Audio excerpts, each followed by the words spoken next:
Okay, good afternoon, everyone. Welcome to the work session of the Las Cruces City Council. Today is Monday, March 13th, 2023. A quick birthday shout out to my mom. It's her 93rd birthday today, so yeah, thank you. And yeah, and so we're 93? Yeah. So, okay, so we're going to start off with our pets of the week, and it looks like Amy DeFelix who's going to be doing this, and possibly remote, I understand. Oh, that's right. I'm sorry. Before we do that, let's have our Pledge of Allegiance, please.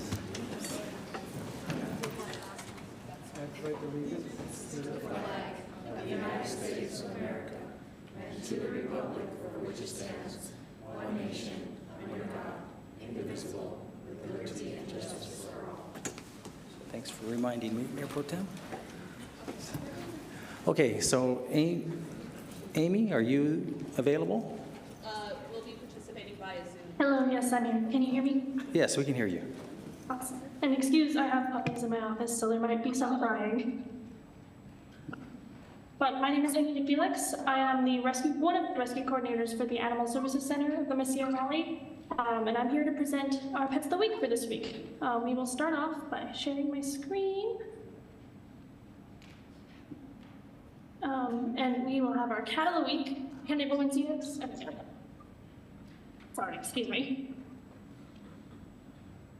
Our Cat of the Week, her name is Abby. It's pronounced Abby, just with only one B. Her animal number is 59198. And she says, I'm a gorgeous girl with a luxurious long black coat. And I have a fabulous personality to match. Excuse me. I'm initially shy and timid, but I open up very quickly and I love being affectionate. Neck scritches and head bumps are my favorite. I have good looks and a great personality, so I'm the total package. I'm ready for my forever home to spoil me for the rest of my days.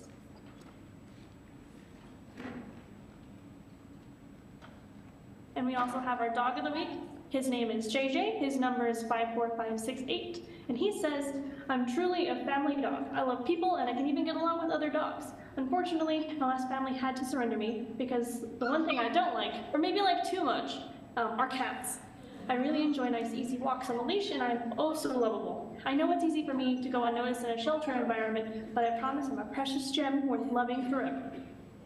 We do have one off-site adoption event at the Bud's Cannabis Shop off of Picacho. We will be there on Saturday, the 18th, from 10 a.m. to 1 p.m. I'm also going to present a couple of, because the theme of the month that Clint and I have decided to present on is spay and neuter. So I have a few statistics, mostly regarding our altered status during intake. So we have a pie chart for cats. And this is data taken from the 1st of January this year to February 28th of this year. So the first 2 total months.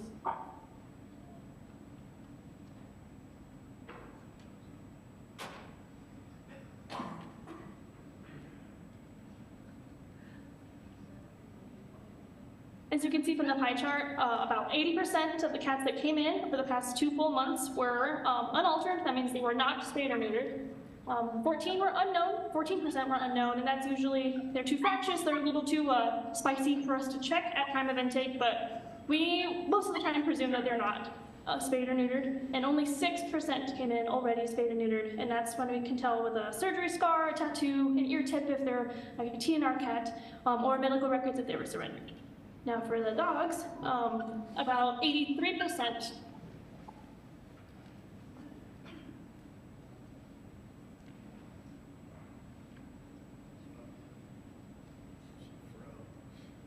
About 83% of the dogs that came in the past 2 full months were not spayed or neutered. About 8% were unknown.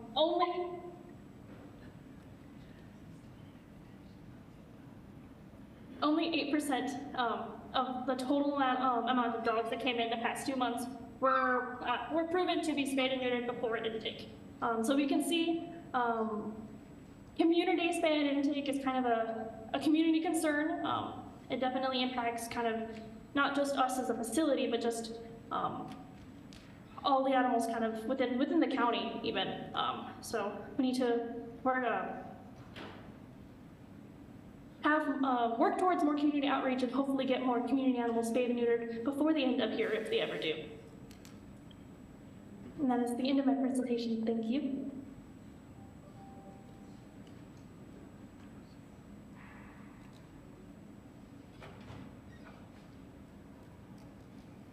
Okay, thank you, Amy. Information, right? Yeah, really good information. So. Focus on it.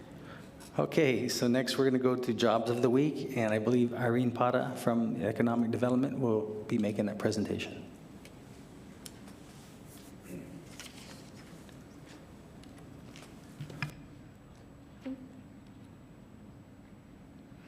I'm having trouble accessing the slides.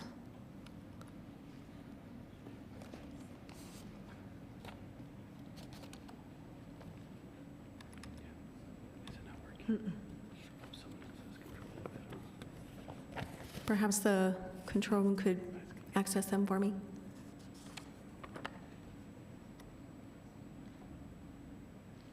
Ah, okay, thank you.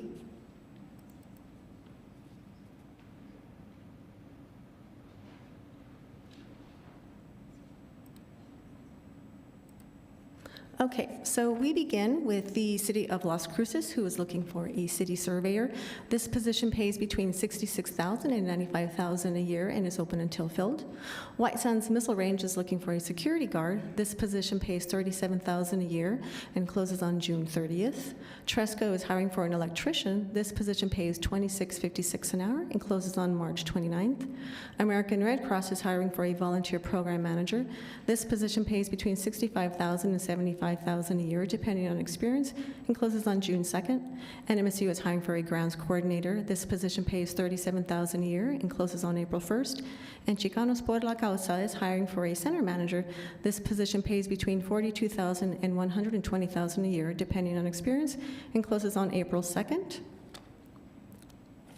And as always, for more information, you can contact the local Workforce Connection office at 575-524-6250 or at their office at 226 South Alameda or online at employeenm.com. Thank you. Okay, thank you very much, Irene. Okay, so we've got 3 items on the agenda. The first one being the Sister Cities celebrating Sisters Rivers, past, present, and future. And it looks like Chris Favor from Economic Development is going to start this off. Good afternoon, everyone. Chris Favor with Economic Development. I am here to introduce Tim Chappell, who is the Sister Cities Foundation president. He will be making a presentation discussing current project efforts and things that they have coming up in the next few years.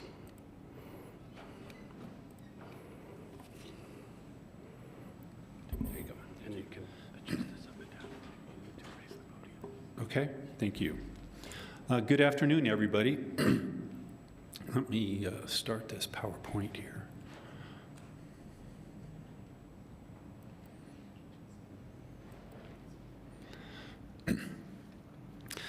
Yes, my name is Tim Chappell, and I am president of the Las Cruces Sister Cities Foundation, and I am also a professor at Doñana Community College. And we had this unique opportunity come our way back in December. We had some of our members were over in Nuremberg, Germany, preparing for our upcoming trip in August, and they were approached by a person over there, Stefan Capps, who's part of this urban exchange project. Now, it's a project that has been started by the German government, and we decided on talking about it and calling it a celebrating Sister Rivers, past, present, and future. So I'll give you a quick overview of the project and talk a little bit about our 2 rivers, and then I want to show you the schedule of events we have coming up. As an overview of the project, right, it is set up by the German government, and it's connecting cities and their citizens and civil society through adult education. That's kind of my connection with the community college and them, is it's their adult education, which they have in Germany. And I like the quote they had, global challenges do not stop at national borders and can only be solved through joint transactional cooperation, both at the political and societal level. Okay, so the Urban Exchange Project right now offers 9 German adult education centers and their counterparts in Britain, Ukraine, and here in the US. The DVV International is the Institute for International Cooperation of the German Adult Education. The project is funded by the German Foreign Office. So, real quick is that we have our river. I managed to find a picture of it with water in it.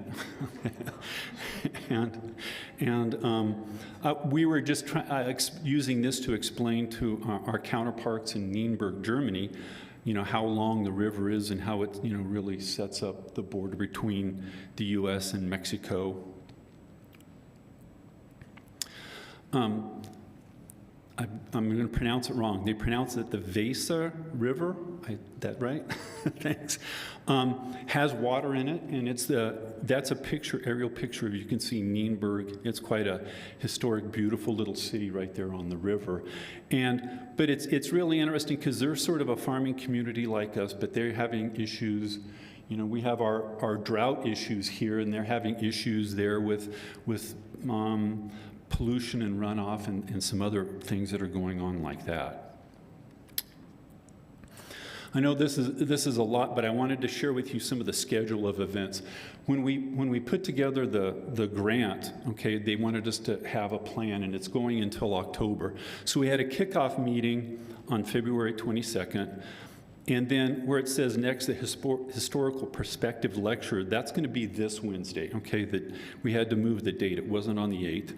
And because the theme is past, present, and future, the first one we're going to have is on the past, the history of both the Rio Grande and the Weser River in Germany. And so this is going to be on Zoom. And if anybody wants to attend, you're more than welcome. We're also going to be at the Doña Ana, the library at the East Mesa campus, DAAR 213 there, so you can be face-to-face. The time we pick at 9 in the morning, actually this one, we had to move the time also. First off, we did a time change this weekend. They haven't. And they had another event, so it's actually going to be at 11 in the morning.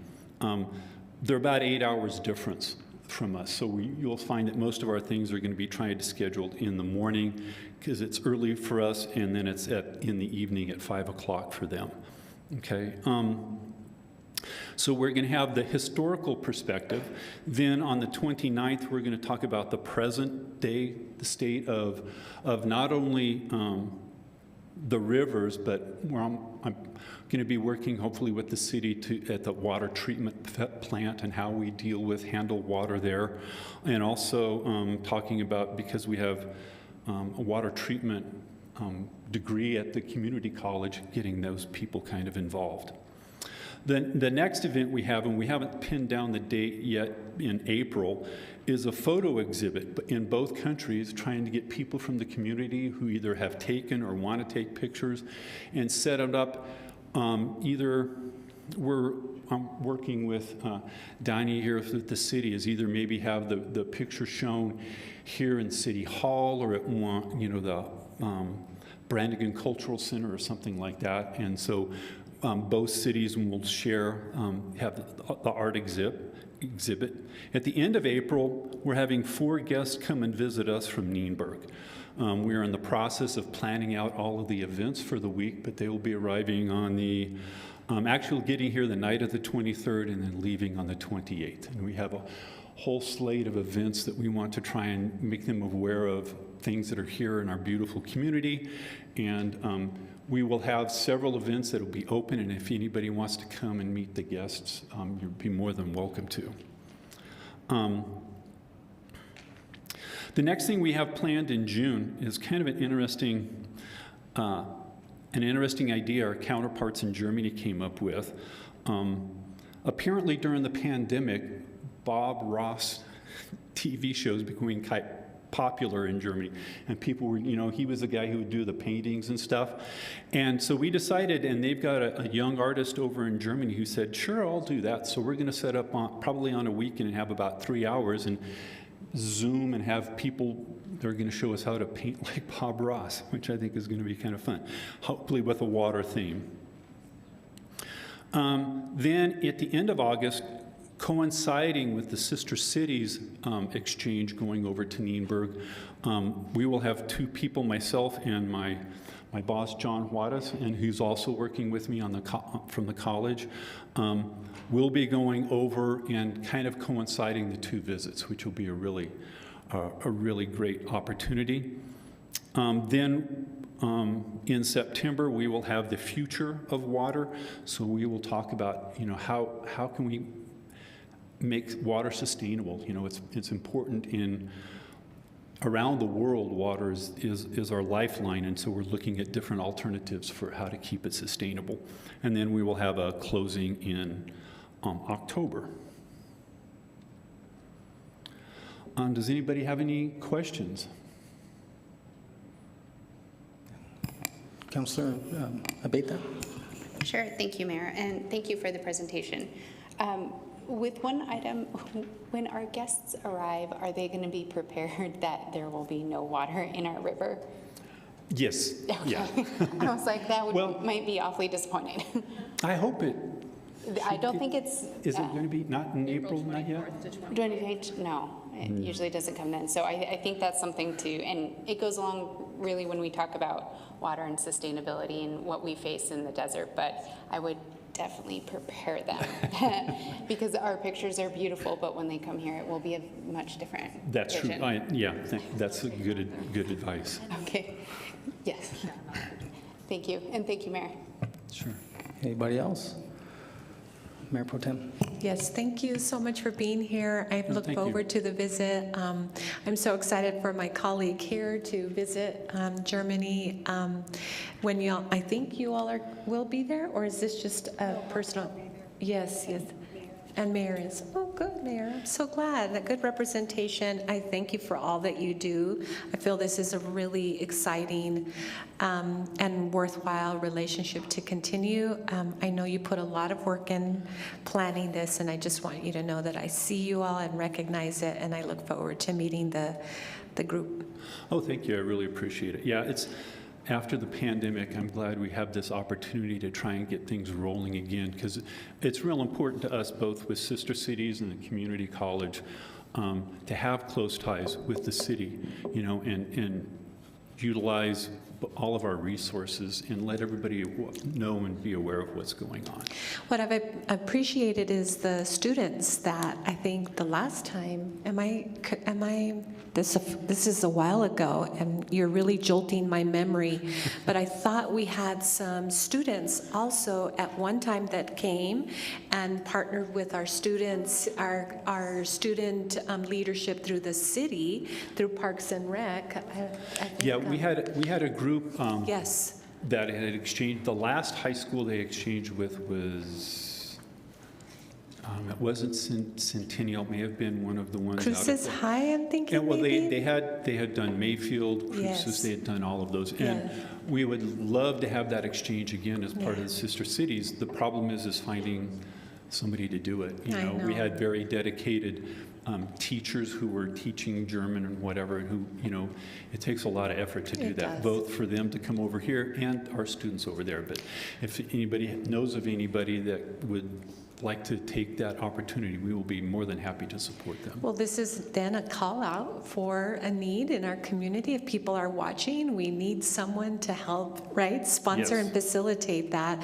I found it incredibly beneficial for our students and for both students on each side. And I'm hoping that we can resurrect that. So thank you so much. Oh, you're welcome. You're Thank you, welcome. Mayor. Councilor Flores? Thank you, Mr. Mayor, and thank you, Tim. Thank you so much for Dr. Chappell for being here. And just an overall thank you for making sure that our Sister Cities program is, very much alive and a lot of energy, a lot of positive energy. And insofar as the student students being here. I know that when I was in high school back in the dark ages, we had a student exchange program. And we had a young woman from Munich. And that's where my interest in German and studying German and going to Germany was embedded. And it was really refreshing to have this young woman in our city because she was an ambassador. And it was close enough still to the memory of World War II. And these sorts of programs, whether it's a sister city, our city had, Santa Fe Springs, California had Nagoya, Japan, Hermosillo, Mexico, and it was working, and Santa Fe in Argentina.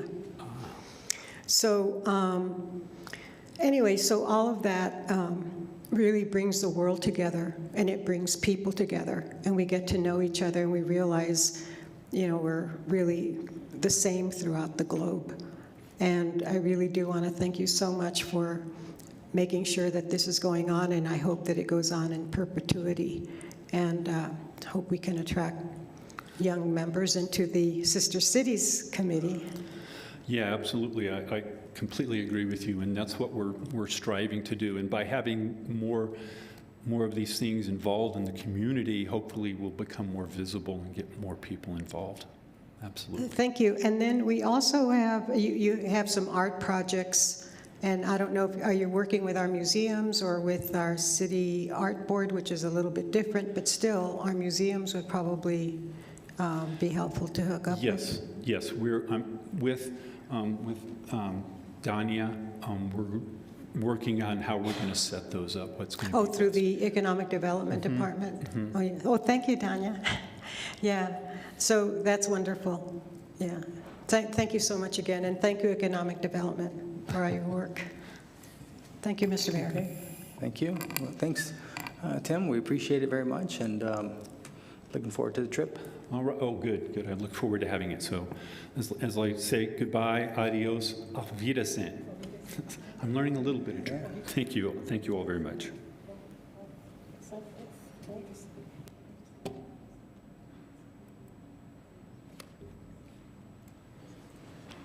Okay, so that's a pretty tough act to follow. Next is going to be the fiscal year budget review. And it looks like it's Leanne Demouche from the Finance Department. Anything fun to say about the budget? Well, Mayor and Councilor, we have a treat for you because at this presentation for this work session, we have 3 of our 4 JPAs that will be presenting their budget today. And we also have the fire department, Mr. Allen over there, DC Allen will be presenting, and also from the line of business for housing and neighborhood services, Natalie Green. So I'm going to introduce our first speaker, and that is going to be Sergeant Gabe Arianos. If he could come forward, I'm going to open up his presentation for him.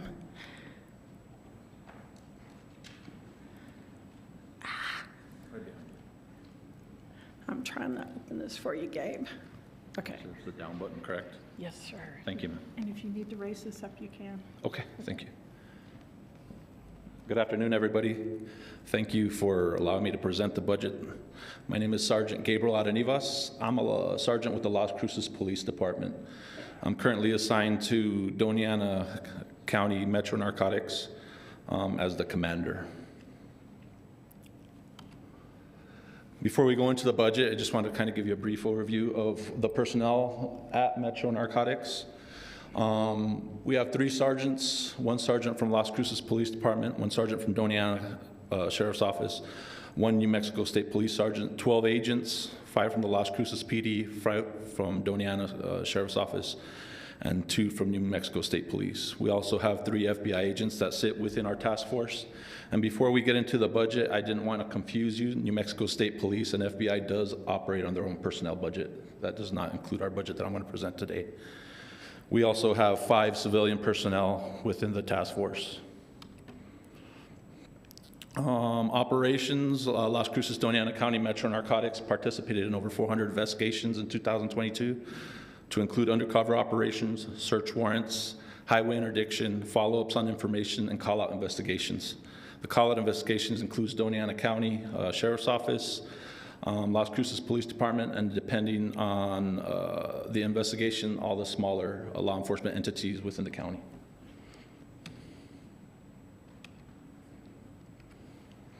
Total operating budget for Metro Narcotics for this the fiscal year hasn't changed. It's still $681,086.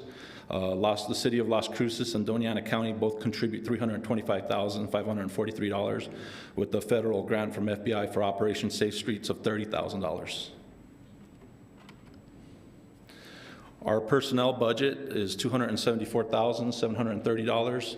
That covers our standby on-call pay, our scheduled overtime, and that's red because one thing that I did because of the salary adjustments with the raises of the agents, both with the city and the county, I increased it 10% within our budget. That also consists of fringe benefits to include Medicare, Social Security, dental health insurance, workers' compensation, and life and disability. Our operating budget is $321,356. What that includes is all our general supplies, general purchases, software, print copy fees, minor equipment, which is everything under $5,000 for us, uniform and safety wear apparel, telephone and cell phones for the agents, auditing and financial services for the task force, vehicle repair and maintenance, fuel, travel, liability, and property and workman's comp premiums.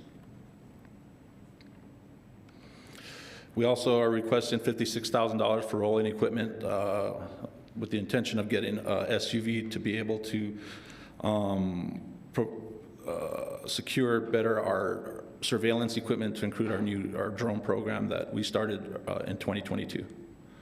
And that concludes my presentation in regards to the budget. Thank you.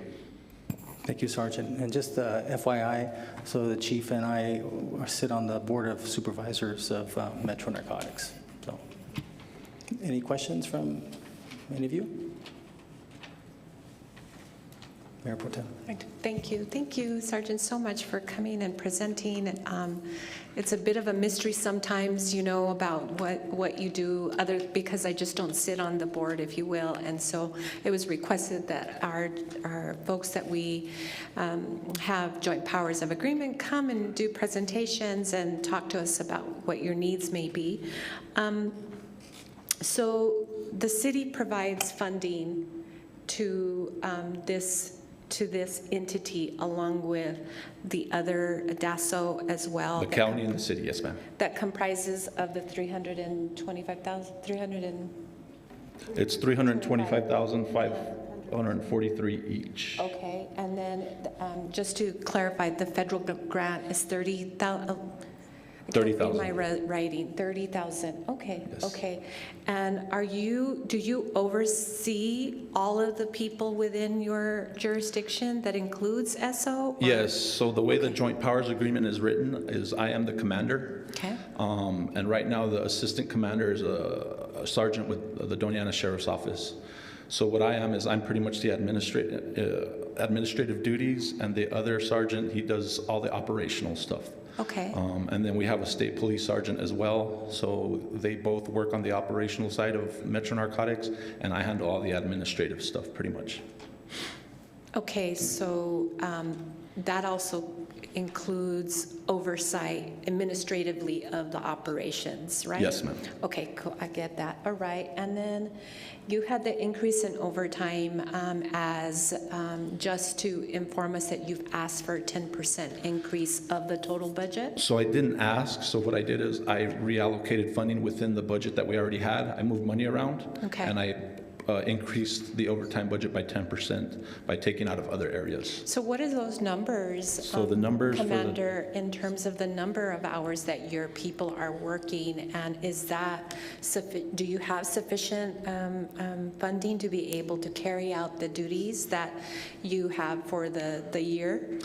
So I don't know the exact numbers for you right now, but I Okay. do believe we have sufficient monies to cover for the Okay. overtime. Yes, ma'am. Okay, and then do you have a grant writer specifically that helps with grant writing? I know that every now and again things come for approval. Specifically for Metro Narcotics, no, we would go through our parent agency, the Las Cruces Police Department, more than likely. Okay. So it would be our grant writers that over through the whole city, correct? Okay. Yes. Okay. I would imagine, I've never been asked that question, so that's something new to me, but we don't have one specifically at our agency. Okay, so maybe, Leanne, you'll take note of that and then be able to answer that question later. I'm assuming it is through the City of Las Cruces grant. And the reason that I asked it is I'm thinking there's a ton of grants out there that could help offset some of this as well. So Mayor Pro Tem, so the officers that that the sergeant is under, they're actually on the PD payroll. Okay. So any grants that would come through to help with Metro would actually go through the city as well. Yes, ma'am. Okay, got it. So then, does that include, so you've included PD and payroll and whatnot through LCPD. Would that also include in the event there are complaints made against the unit, if you will? They follow the same personnel regulations as police department, and if people needed to make complaint for things such as use of force, excessive use of force, they would go through your IA department, Chief? Mayor Pro Tem, that's correct. Okay. They fall within the umbrella of LCPD. Okay, all right. And do you have like a specific website, Commander? No, we don't. You don't? We have a basic, small stuff on the city website that is very basic. So if I got on LCPD It just says Metro website- Narcotics. Uh-huh, Yeah, yes, so- I do. Okay. I think that's due to the kind of work that we do. Yes, I get it. I appreciate it. Thank you so much for answering my questions, and thank you for the work that you do. Thank you. Appreciate it so much. Thank you, Mayor. Thank you, Mayor Pro Tem. And other than the sergeant, I don't know if he still goes out, but a lot of his staff are undercover, so you won't. And they look pretty good. You can't tell who they are. So. That's the point. Councilor Brown? Hi, thank you, Mayor. Thanks for the presentation. Just wondered, you said in 2022 you added drones. We have a drone in the unit now. I just want to hear about it because I think it's cool. So it's pretty much once we get the necessary like search warrants and stuff for pre-planned operation, it's for safety of us. We can determine, safety factors when we do deploy.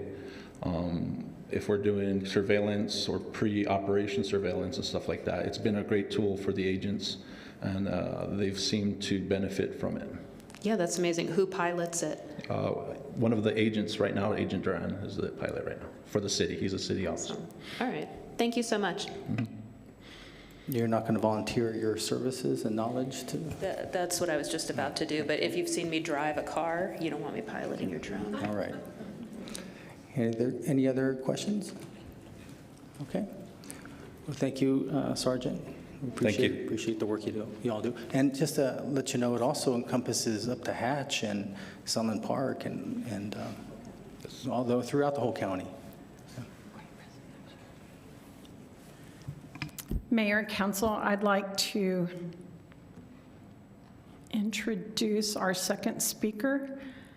I will pull up their presentation. Mayor, I have a last question, and I know he's leaving. The vehicle, is it EV? The vehicle that he's asking for. Is it going to be an electric vehicle? Do they fall within the same, as I think we've pushed that our vehicles from here on out, when purchased, need to be electric? Mayor Pro Tem, it's not an EV vehicle that is being requested at this time. Yeah, probably, Mayor Pro Tem, because bad guys don't drive electric vehicles. I mean, really, if you think about it, they pull up in an EV, they're going to think, this doesn't look right. This is, so. No, we've been talking very specific. I get it, yes, but we've been talking about to the point of those sorts of situations that police have agreed, they're finding the different types of vehicles that have the speed and everything that they are used to in these newer vehicles. So I just thought it was worth bringing up. And you should make sure, Mayor and Chief, that you are working towards something like that. I know it'll take forever, but I think we, as policymakers, made a policy, and we should adhere to it, and that includes our JPAs. Mayor Pro Tem, there's still an issue with the charging stations. There's none available at this time, but as we start getting the infrastructure put in, there will be more EVs purchased. We do have 4 on order, by the way. I would think you'd be looking for like a Camaro or a Challenger. Yeah, that's kind of cars, I think, a stereotype. Okay, Leanne? So Mayor and Council, I'd like to introduce the Director of MRVDA, which is Hugo Costa.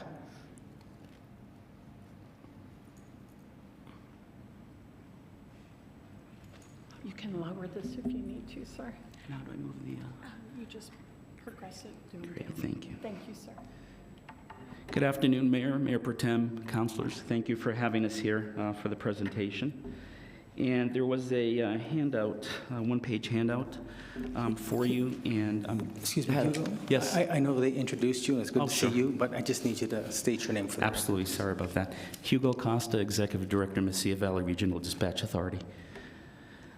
There's a one-page handout, and I'd like to just show a couple of slides that'll focus on those for you.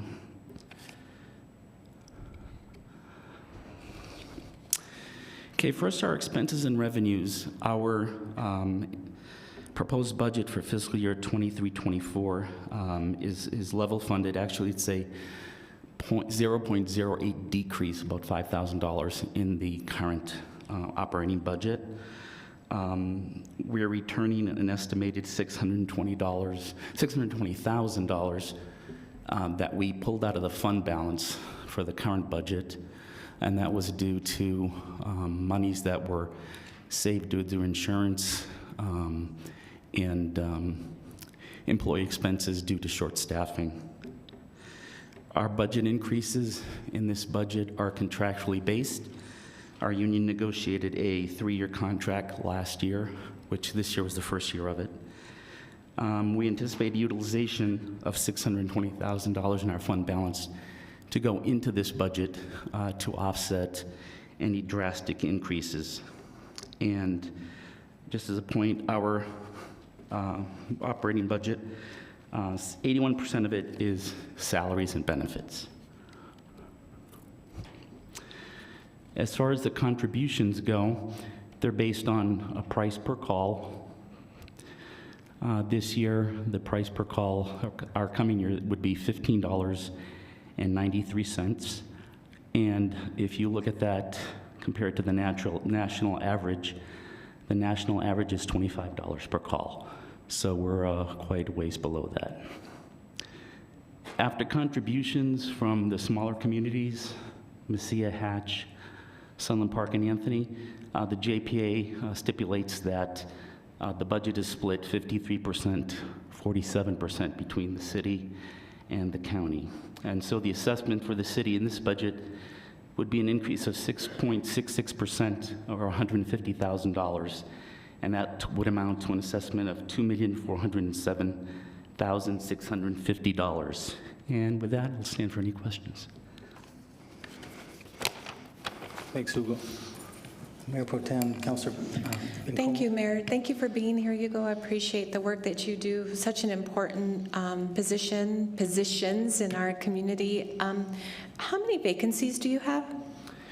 We have approximately 11 vacancies right now. We're down 27% of our operational needs. So that means you have 22 employees total? No, we have 51 employee totals. We're down 27%, so that's 11 vacancies right now. And what is your, have you assessed why that is? Can you talk to me a little bit about that? Sure. We've always had problems getting fully staffed. We have been fully staffed a few times, but it's a very stressful job. In the past, it was a low salary for the stress. To give you a comparison, before COVID, there were high school students making more at Target than our starting dispatchers. That changed. The board and the communities agreed to an overhaul of our wage structure when the city went to $15 an hour. And so we did, and we're very competitive now. However, we've lost a lot of people that don't want to work due to COVID.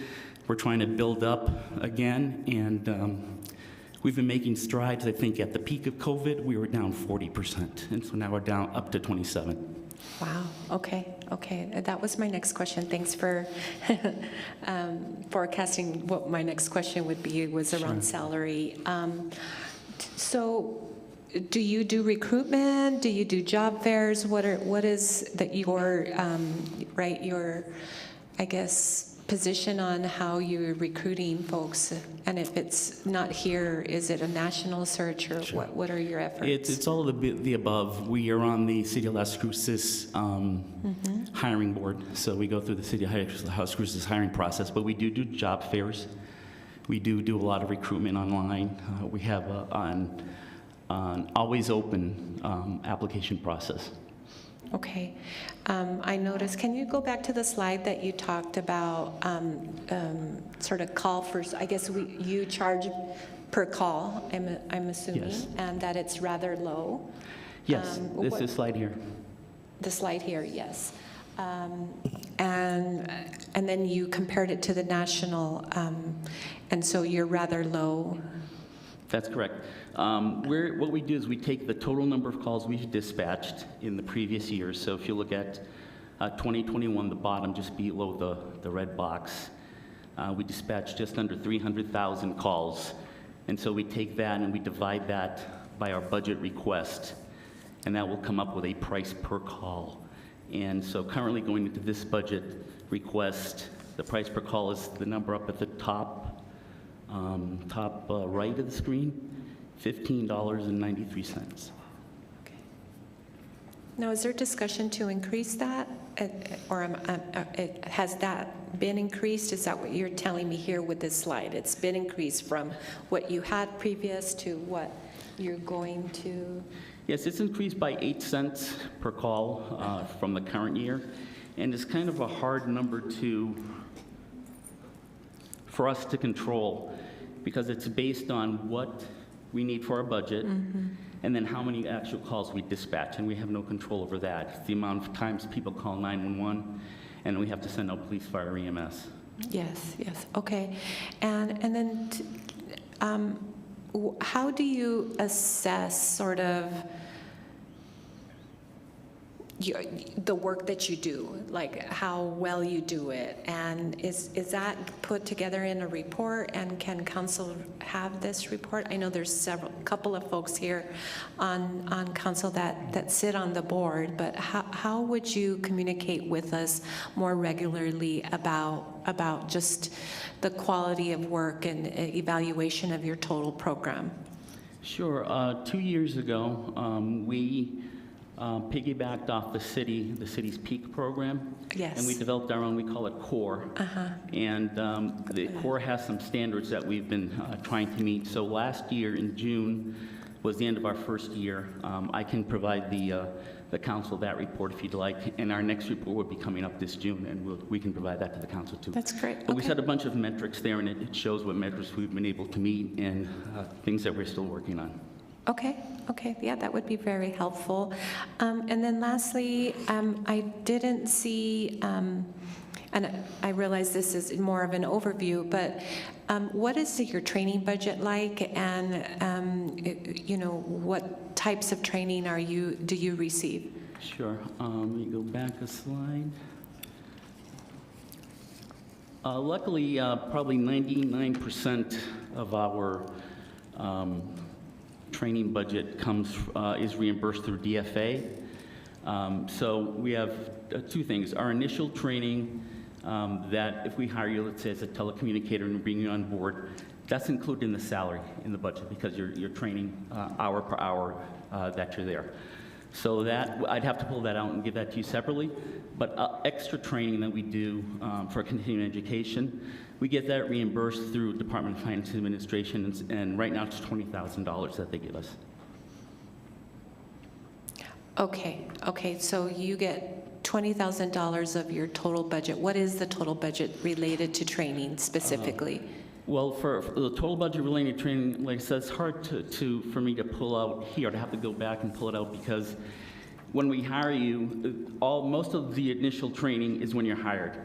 And so that is included in the salary that we put for the person. So if the salary is $35,000, let's say, then the hours, part of the hours that you're getting paid for is direct training.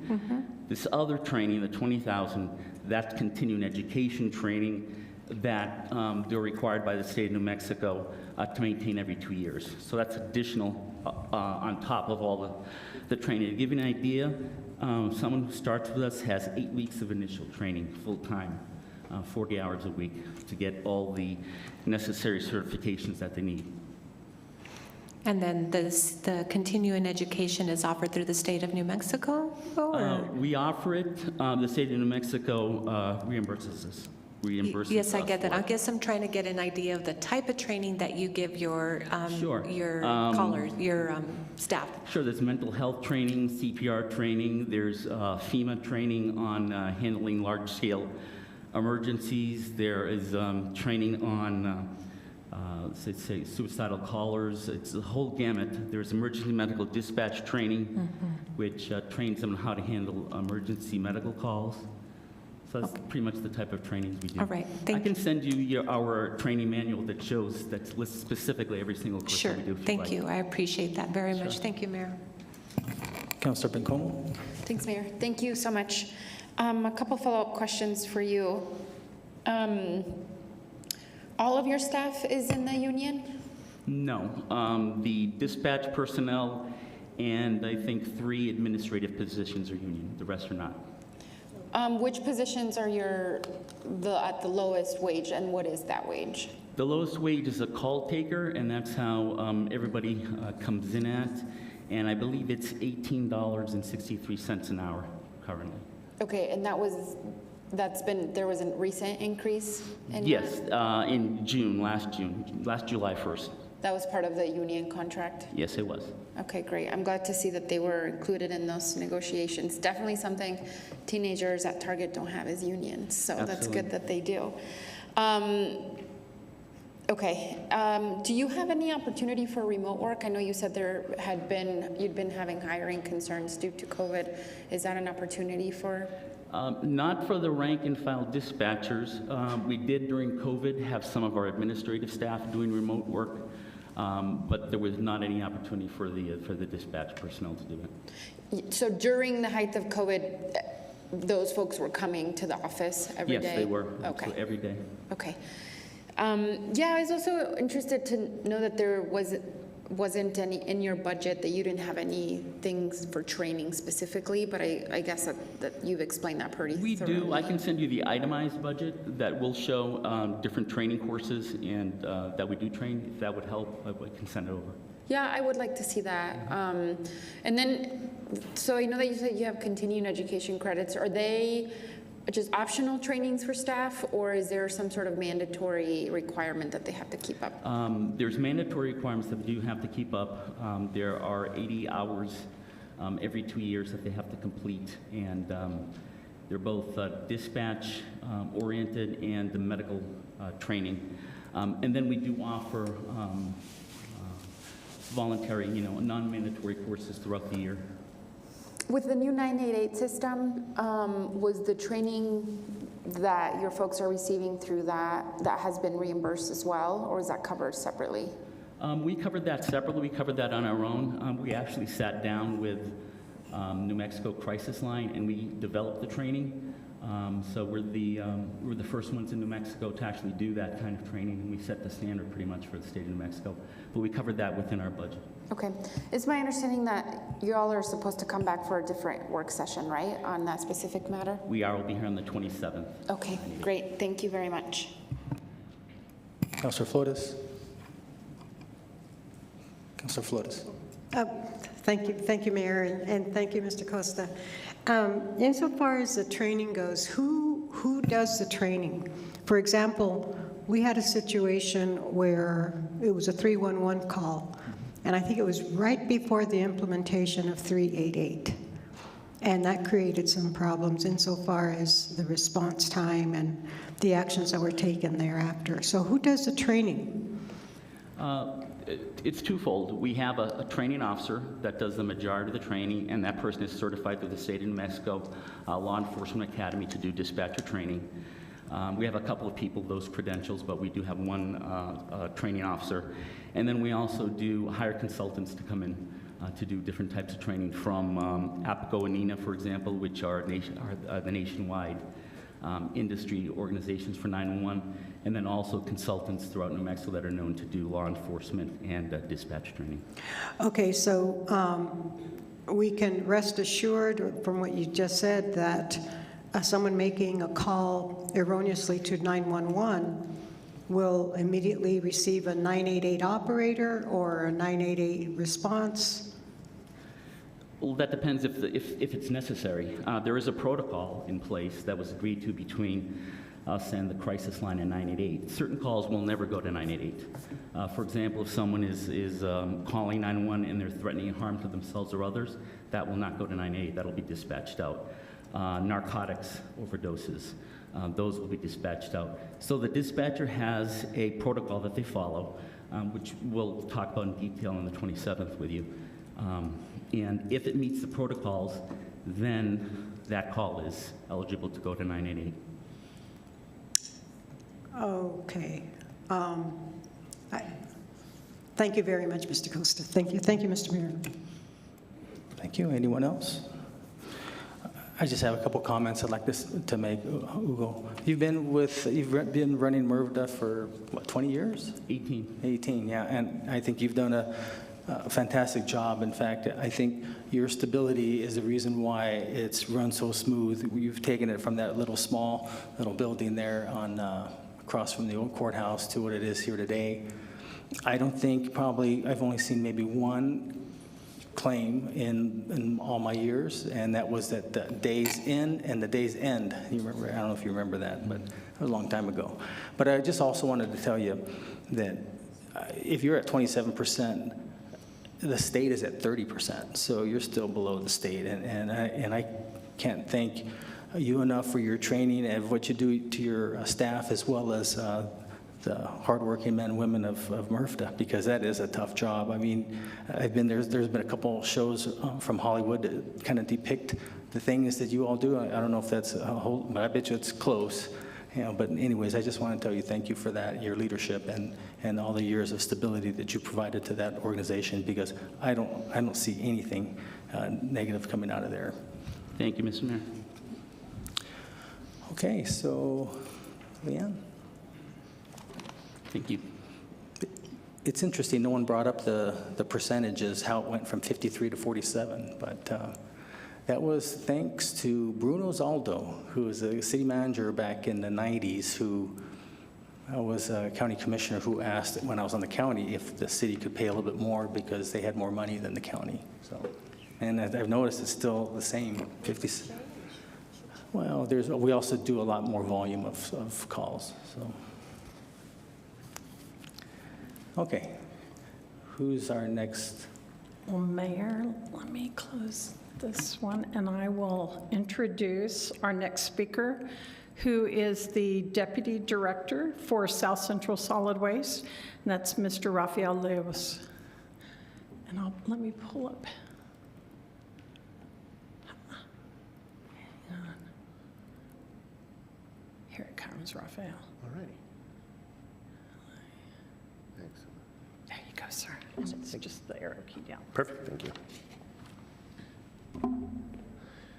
Good afternoon, Mayor, Mayor Pro Tem, Councilor, City Management, staff, as well as public, both here and online. Can I have you? Yes, sir. There, thanks. My name is Rafael Leos. I'm the Deputy Director with South Central Solid Waste Authority. I'm also Deputy to Executive Director Patrick Peck, who I'm standing in here for today. We appreciate the opportunity this afternoon to speak on behalf of some of the budget assumptions we've taken going into FY24. So the authority's longstanding goal has been to meet the needs of the customers as well as the constituents that reside in our service area while balancing the economic changes within the landscape of solid waste and recycling. And within that, there are changing and challenging market shifts as well. So the solid waste industry is very dynamic. It shifts very frequently. And as such, the authority is addressing these in needs of human resources, elevating customer service. We are also addressing growth and taking part in infrastructure and planning, all the while managing the waste volumes, which is very key to our industry, and maintaining flat expenses. Lastly, we are addressing capital needs and undertakings that the future of the authority is going to need to implement. So thank you. With respect to human resources, the authority has been committed and continues to commit to investing in its workforce. And the very people that keep the solid waste industry moving, both safely and economically. And SCOSWA must continue to invest in our people. And for that, I'm here to present with this, that it's very well known that there are shortages nationally and locally, that key trade and skilled labor positions that are in high demand are still in short supply. Heavy equipment operators, for example, bulldozer operators, excavator operators, loaders, articulated dump trucks, those are just to name a few. But as well, licensed commercial drivers that are very difficult to compete for with the lucrative oil industry within our state, very close by, as well as the very active housing market that requires a lot of earthwork being done, that these people are well qualified and trained to go and work for. So again, investing into our people is one of the greatest budget assumptions we're moving forward with here. So I've also wanted to report that we're seeing shortfalls of approximately 100,000 drivers. That is a shortfall in drivers, CDL drivers, but 300,000 annually is just from natural attrition. That's just the turnover. So in combination of those two, our organization and our industry is based on being able to move solid waste trash with CDL drivers. So the authority has looked to add 2 new drivers to the authority, as well as additional positions, for example, 4 landfill laborer positions, so that we can look to develop our own in this industry. The unique thing coming from my previous history in solid waste, and as such, we really need to focus in on how we can meet the demands when we don't have something producing these staff. So maybe we have to take that responsibility, which we are. The ideal is that we will continue to develop these staff, but allocating 10% of the employees' time to training within their employment. So I guess in summary with this slide, really the authority wants to become the employer of choice when it comes down to solid waste industry. I know not many people go to college to look and say, I just want to work in trash, but there's far more wonderful things you can get from this industry. So customer service, we're elevating customer service in a number of ways. Customer service comes first is our mission. We really want to assure the city and your constituents that they're going to be well taken care of. And in doing so, we want to elevate it by understanding their expectations and their needs. Because again, we're balancing it with the pressures that we're seeing with both our workforce stressors, but also the particular market shifts, okay, and balancing our budget. Customer interaction must continue to be the backbone of our operations, and that's, interestingly enough, the very first thing that, as a deputy director, I was hired into was one of the first statements. You're going to be available, our staff are going to be available for any phone call, so an individual calling won't have to sit and wait, but not only that, have the compassion that, as someone in customer service, be able to solve their problem. So we've elevated direct human interaction and positive engagement. We've done so in tours of our facility, which have really ramped up post-COVID. Social media has been implemented and utilized in the past, but really we're engaging in that a lot more robustly. Our web page, we went through a migration of our old web page, and this year we've exercised that new page. And I'm happy to report that we are seeing numbers that show higher activity, which is what you want to see, this investment that you move into to produce the numbers back, especially with respect to customer service. So, as mentioned earlier, waste is not static. Okay, the inputs don't always equate to the outputs in our industry. The region's growing, Las Cruces is growing, so therefore our infrastructure, our landfill has to grow, our various transfer stations have to grow. So we have on here the development of projects with the eye for the future of the region in the form of construction of a new sort line in Las Cruces tied to recycling at an educational MRF, which is a materials recovery facility. The equivalent of what would be recyclable materials coming in and being scanned prior to being sent out.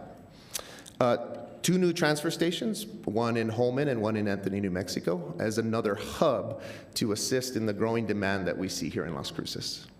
Cell 5 at Corralitos landfill. For those that are unaware, a cell is by design where your solid waste goes at the end of its life.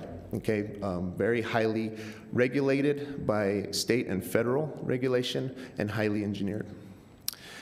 So in addition to this, for a sustainable path moving forward and looking at our plan, we had to look at the solid waste plan, which is now dated 30 years, I think, this year.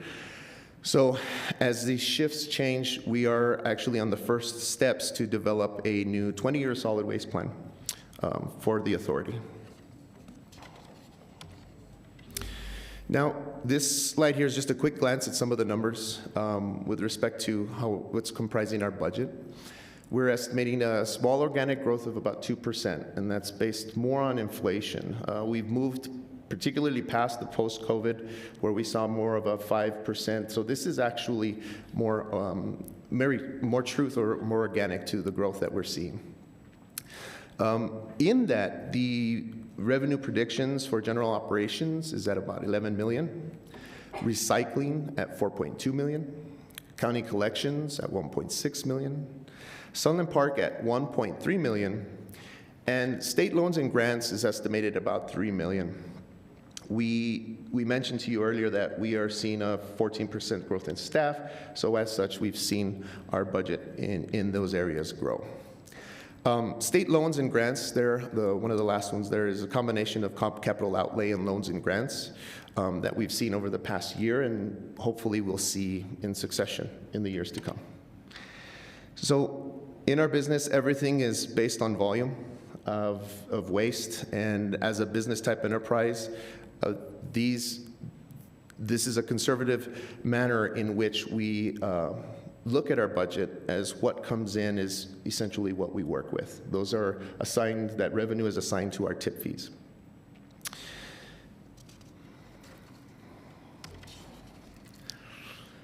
So again, earlier I mentioned that, and here on expenses, we'll see a 14% growth in personnel. We addressed 6 new positions, 2 drivers, 4 landfill laborers.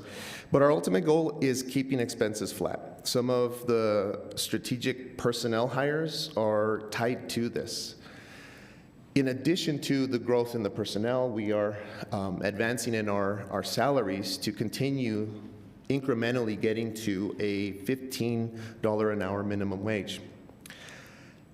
We, again, mentioned expenses are flat, but how is it we do that with increased prices in fuel, which is a very high cost for us, increases in personnel.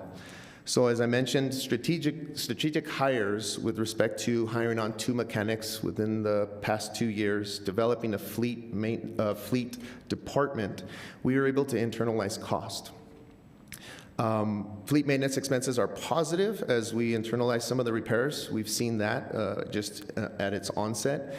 But tied to infrastructure, we are growing, and so building shops in Las Cruces and in one of our locations in the county down in Chaparral, New Mexico, to help assist with internalizing more of these costs as we go.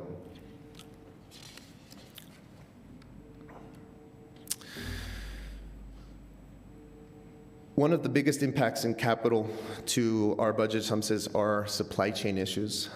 Again, we're talking about both shortages in drivers. Well, if you're shortage of drivers nationally, obviously that might be a trickle effect into supply chain issues, therefore. But it includes parts. It includes purchases that once previously took 3 to 4 months to get a dozer are now currently taking 18 months. So more than a year and a half. So as you can expect, you yourselves being familiar with budgeting, we're carrying over 2 years worth of capital budget. We don't know when these items will hit, so we have to be able to manage them. That's one of the biggest impacts that we've seen in capital. We are looking at ordering 2 new dozers for the winter delivery of 2025, but that's as early as now. Again, some industries are closing their books for reorder already, so we can't order until 2024. The ordering of trailers, roll-off trucks, new front loader, those are just a subset of a lot of our equipment, but those are the main ones we're approaching first and foremost to make sure that the services are continued. We also are addressing other areas in which we can supplement.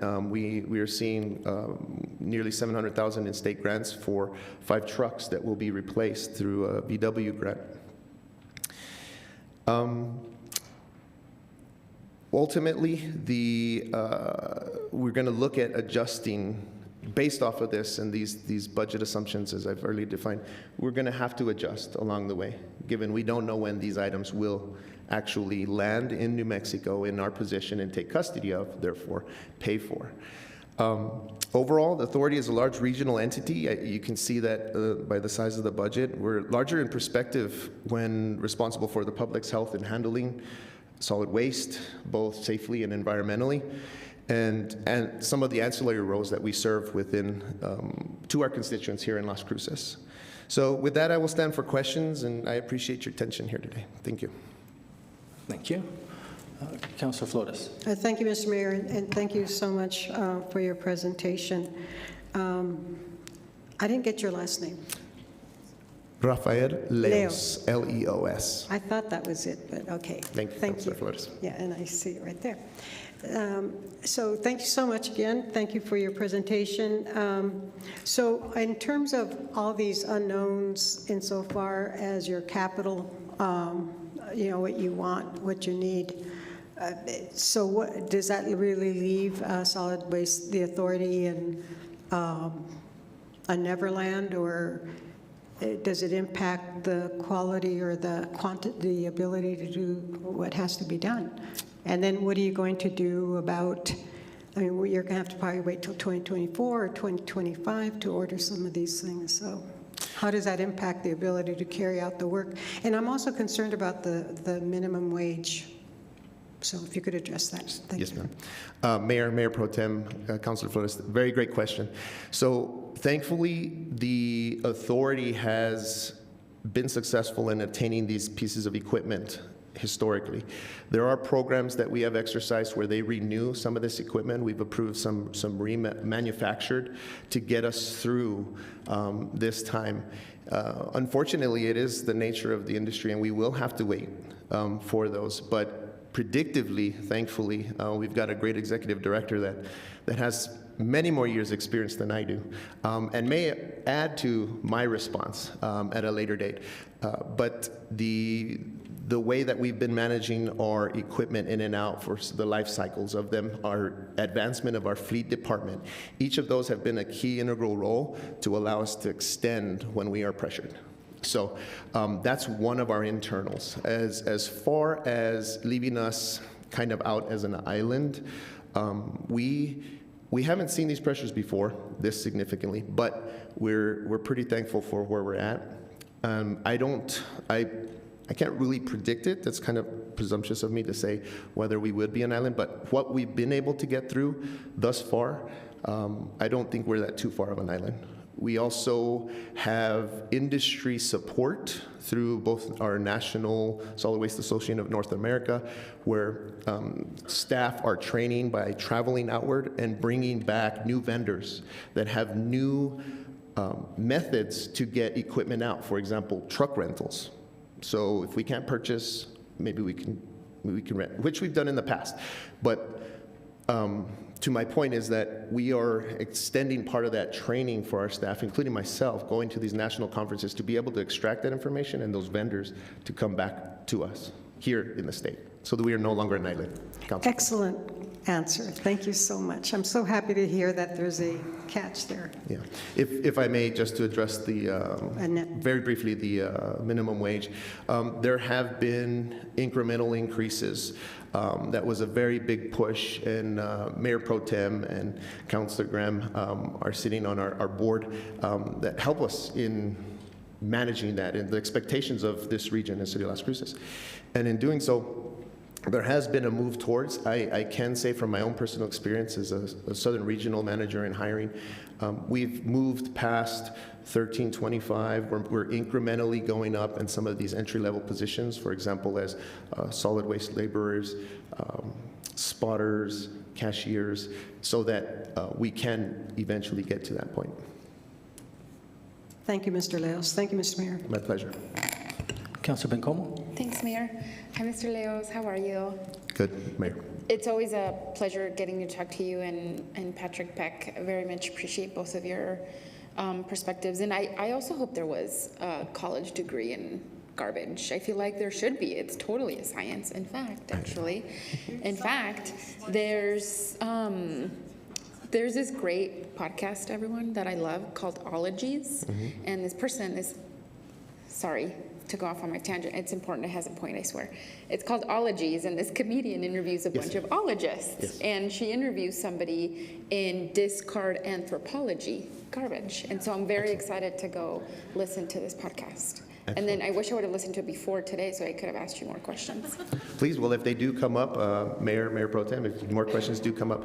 But in reflection with your comment and your question there, is I come from a pharmaceuticals background. I have a very strong science. I've got multiple degrees. But I moved into an industry where a lot of individuals come out of high school and they want to begin in their career. We need to find a better way to support these individuals. If education is not a pathway, they're successful. We just presented at a career fair at Mesa Middle, and our Miss Brandy Miscus, who serves as our recycling education outreach coordinator, did a wonderful job of presenting how many jobs we have as the authority and a scale. And there was a lot of interest there. So how is it that we can become a better entity to be able to push and offer opportunities for people to thrive in Las Cruces without having to be coming out of an educational system? I will say that there is a lot of science, there's a lot of engineering, so there are jobs that do come out of that, but there's not a college specifically that will only ideally focus on that. There will be a sub-department, which hopefully we can look at locally. Yeah, eventually. absolutely. And I think, working with DACC, there's such a precedent set with how much they work with utilities, right? And having interns that all end up staying at utilities for a very long time. So I think that's very cool. And, whatever you all are cooking up over there, that's bold and innovative when it comes to the future of our solid waste. I would love to hear about it. You have supporters here who, I know it's not a, it's not a great future.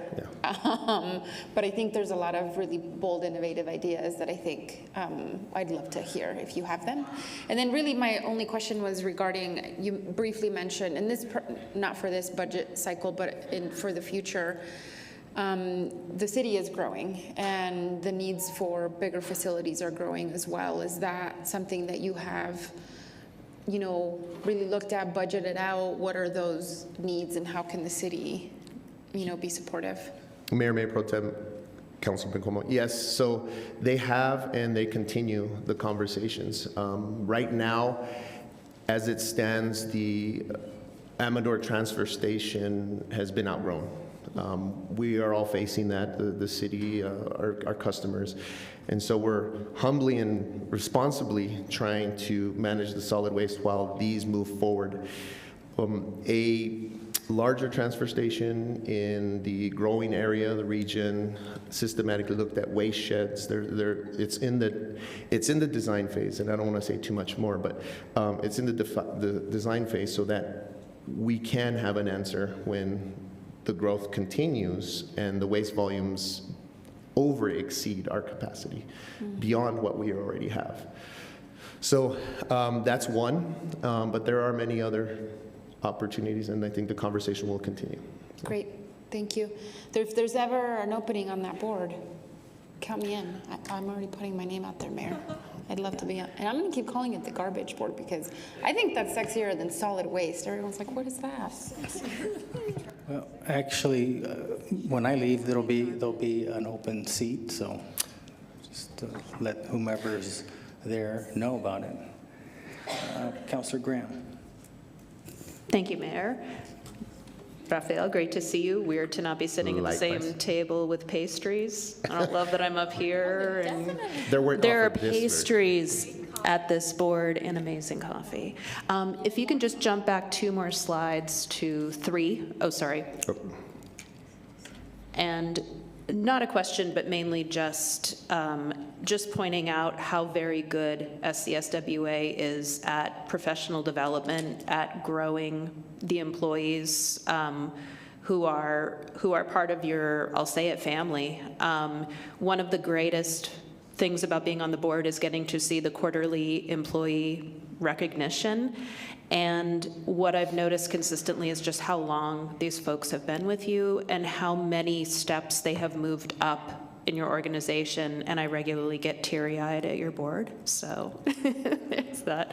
But I just want this up here again to focus on, particularly that allocating 10% of employees' time for training, because I think so many jobs encourage professional development and then give no pathways to realistically make that happen. We all know how we feel at the end of a work day. Like, do you really want to go and, oh yeah, and I'm gonna do some training and try to advance my career. So I think it's so important to walk the walk and not just talk the talk, and SCSWA shines at that. Just wanted to say so. Thank you, Mayor.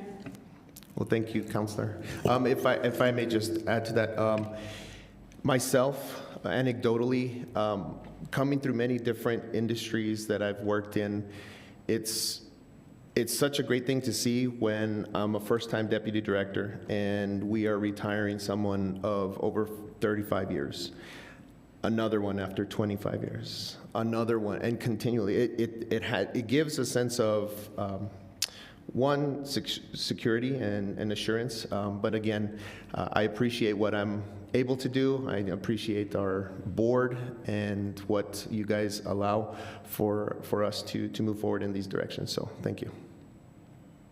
Okay, Mayor Pro Tem. Thank you, Mayor, and thank you, Mr. Leos. Thank you for being here and for, gosh, such an informative presentation. I'm really proud to sit on this board. People laugh when I say it's one of my favorites, because it is. You and Mr. Peck have been just amazing at taking folks that have really no idea about solid waste and kind of leading us, right, educating us, and I've really appreciated that. I wanted to have you go back to the slide where you spoke to the cell 5A. at Corralitos, and just outgrowing the facility. And what Mr. Peck, a while back, they brought a resolution. It's been actually several years, just having that discussion about constructing the new transfer station. And I have to say I was against it, just because not really visually seeing where it was going to be, and knowing that there are some residents in the area, and knowing what I know being in public health. And Patrick Peck took the time to give me a tour and said, look, I remember you voted no. And I thought, oh, I did? Why? And then I was like, oh, yes, I remember that, right? Because so many things are coming to us at different boards. But he took the time and he gave me a tour and really outlined the importance of just the growing out of that, and the importance of having constructing this new site. And so being able to have, your leadership, I think, and taking the time to answer the questions that all of us may have, because we're not experts in it, but we have a vision, and so I very much appreciate it. I thought it was something that I should know here, give you all kudos. But the recycling coordinator had been vacant for some time, and now with Brandy being the new coordinator, what are the plans? Because I think so much of what lies ahead for us is, right, the importance of recycling, and then you said that market that fluctuates so much that has created, I think, some problems for us.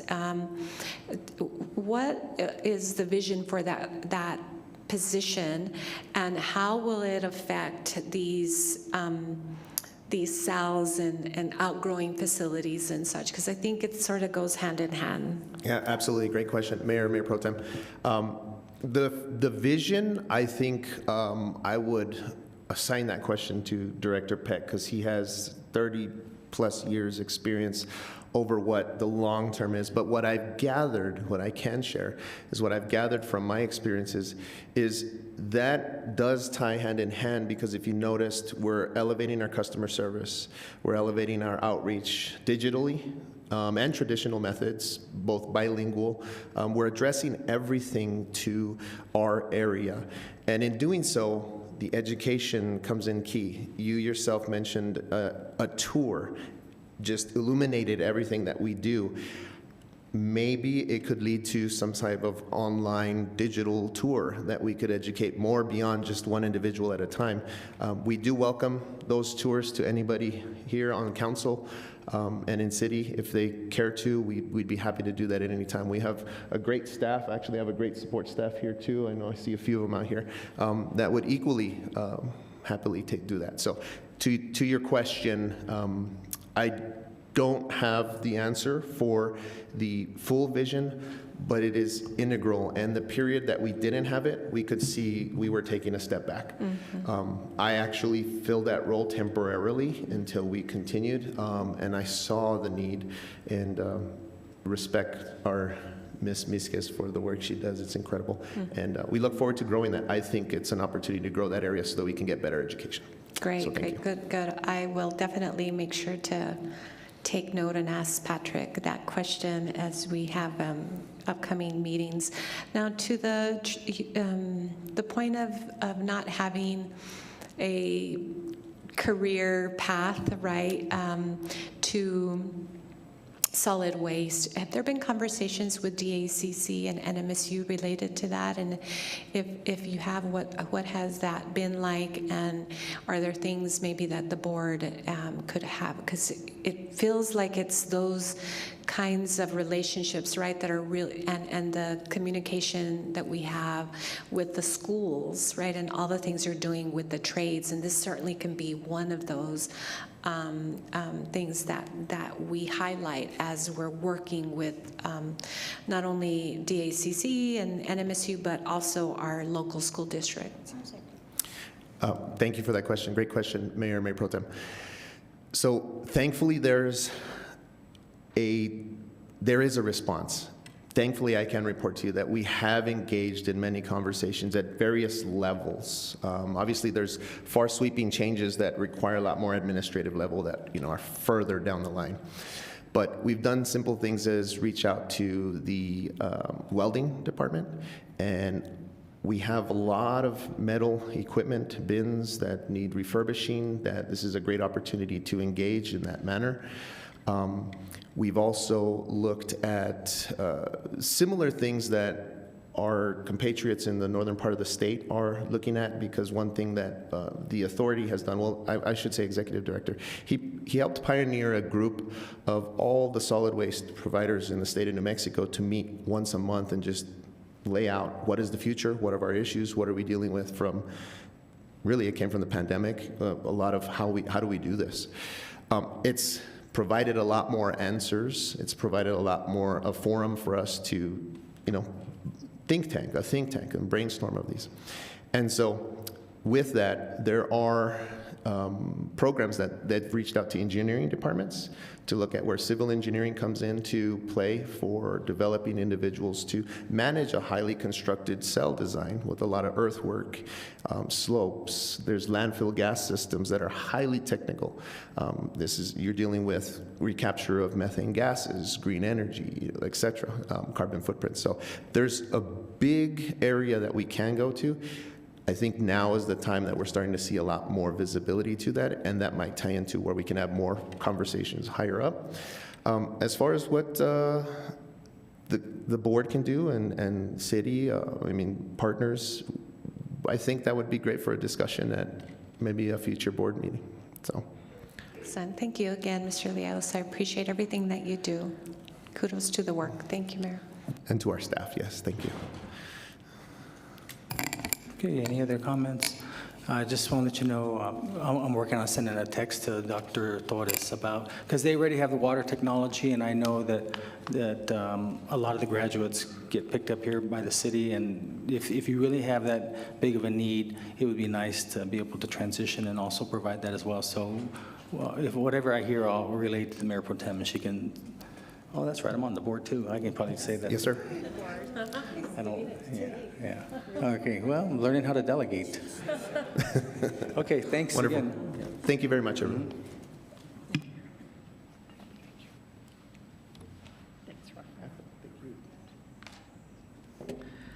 So Mayor and Council, our next presenter will be DC Justin Allen.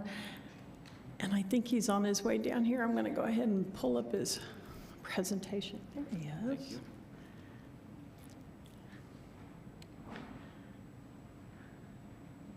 I've known DC Allen for how long now?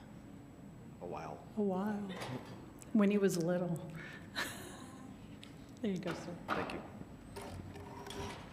Good afternoon, Mayor, Mayor Pro Tem, Council, staff members. Deputy Justin Allen, I'll be presenting the Las Cruces Fire Department budget request today. But first, as we get into that, the fire chief is on vacation this week, but he did leave a video presentation to share with you all, so we'll get into that.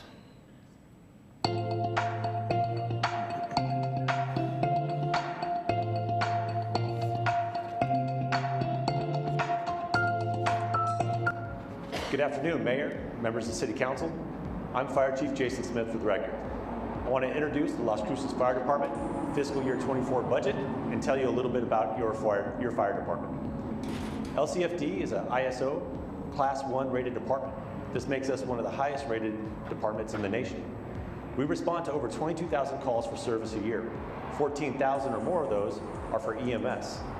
On those calls, we provide a medic 94% of the time. We're able to accomplish this because we employ more paramedics than any other local service. But beyond firefighting and EMS, your fire department provides a lot of other services. We'd like to take a moment right now to share with you some of those.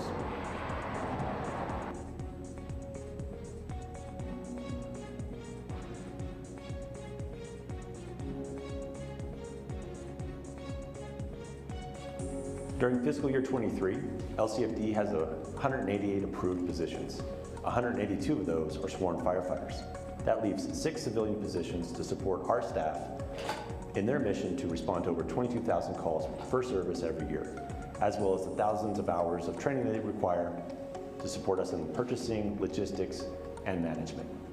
With the expansion of our fire department, with Fire Station 9 coming in the near future, LCFD is requesting to expand our resources and our support staff. Chief, don't you have somewhere to be?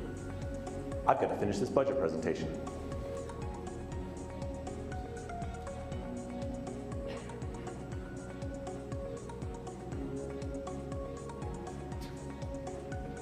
One of the key services that LCFD provides to our community is our community risk reduction efforts.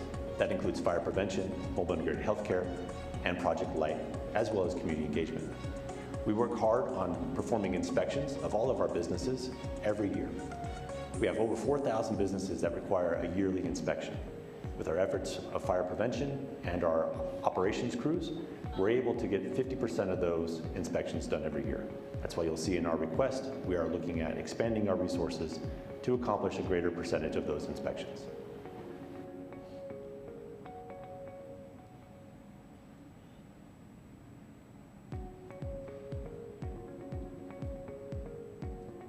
Our hazmat team responds out of Fire Station 4.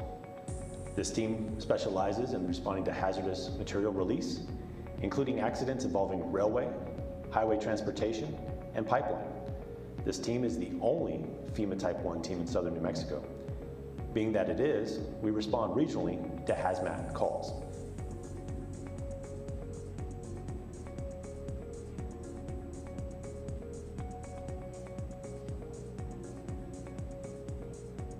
Welcome to Fire Station 6, where LCFD houses our technical rescue team. This team specializes in high-angle rope rescue, trench, collapse, confined space, swift water, and mountain rescue. With the designation of our Oregon Mountains as a national monument, this team has seen an increase in the number of calls that they respond to effect rescues from our mountain, as well as the summer activities when the Rio Grande is flowing for swift water rescue.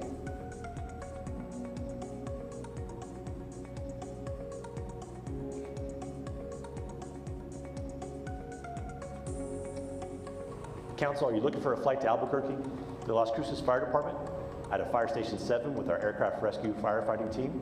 We've got you covered. Station 7 houses the ARF team, as well as this apparatus, Crash 7.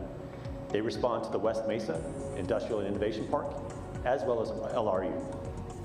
Overall, the Las Cruces Fire Department fiscal year 24 budget request looks for support in 3 major areas. All 3 of these areas are supported by our city and department strategic plan, as well as the Elevate Las Cruces comprehensive plan. The first area we're looking to add resources to is taking care of our community. We want to reinforce our Office of Emergency Management, as well as provide funding for hydrant inspection and maintenance and community engagement. The second area we're looking to focus on is taking care of our people. We have numerous health and wellness initiatives that we want to implement that will support those who respond to emergencies 24/7. The final area we're looking to add resources to is taking care of our capital. We want to have good working fire stations as well as a top-notch fleet. You'll find that these requests all continue the excellent service and response that your fire department provides every day. I'd like to thank you for having us here and your continued support. And now I'll turn it over to Deputy Chief Justin Allen, who will be able to give you further detail and answer your questions. Thank you.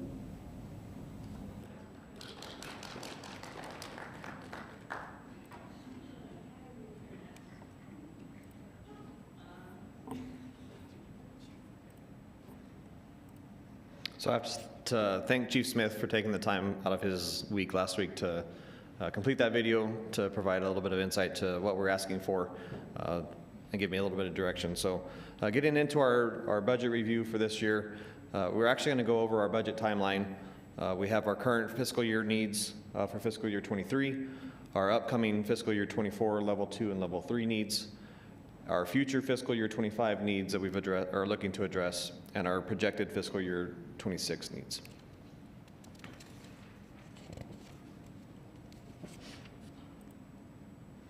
So for our current fiscal year, for fiscal year 23, we're going to be able to complete a radio project completion. We had identified this and moving towards the updated P95 radio system with the state. So you will see an April budget adjustment for that to complete that project. As well as a wellness and safety battalion chief position. This position will be overseeing our wellness and safety line of business. Fleet replacement bonding, which is new, so we're looking at getting into a bonding schedule to replace our apparatus in our fleet over the next several years. It'll be on a revolving 3-year schedule. And then Academy 36, which will be moving forward to complete our staffing goals. We're still 15 short currently, but with the opening of Station 9 in the next 2 years, we'll see an increase of another 30 positions that we're going to need to fill. So all of these were requested in the fiscal year 24 requests, but in meeting with the city manager, we're going to be able to move forward with these prior to the end of fiscal year 23.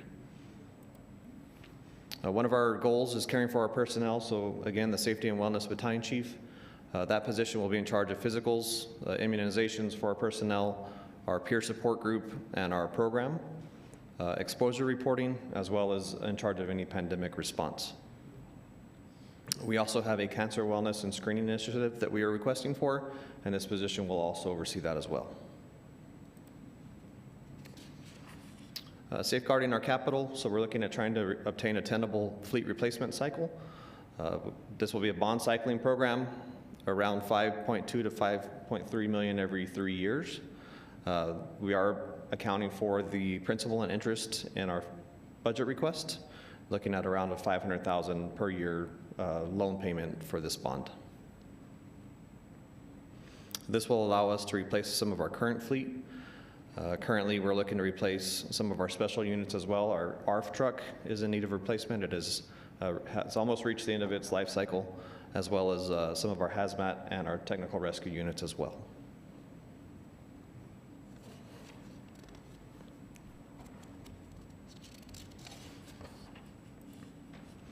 Looking ahead to our fiscal year 24 priorities, first, as Chief said, we're looking at focusing on the public and our continuing support to them, our personnel, and again to our capital purchases. So for our level 2 maintaining operations, we have an EMS training firefighter paramedic position. So we currently at the AMT level, not even the paramedic level, for the department, we look at 8,736 hours of continuing education that are required for our personnel. Looking at the paramedic position, they have more hours than that, so this is basically an average between all of our personnel on the hours that are needed for continuing education. This position budgeted at $66,307 with benefits. We're also looking at an EMS compliance officer. That'll be a lieutenant paramedic. The average salary with benefits for that position is $121,038. And if you look on the lower right of the slide, this was an article that was presented to Jim's Magazine in 2021. LCFD is above the global pooled average for return of spontaneous circulation in the field. So we're above what the global average is. We see a rate of return for circulation in the field at 35%. The global average is 29.7%. So this shows a high level of training that we provide our personnel on CPR as well as all of our other EMS skills. These two positions will help facilitate EMS training and ensuring quality assurance and quality improvement, as well as identifying those areas of needed improvement and formulating a plan to address those needs. Some more of our level 2 maintaining operations, looking for additional administrative support. As Chief said, we currently have 6 civilian positions that are supporting 182 sworn personnel. The 2 positions that we are focusing on for fiscal year 24 are a staffing specialist and administrative specialist. The salary for these 2 positions is $151,000.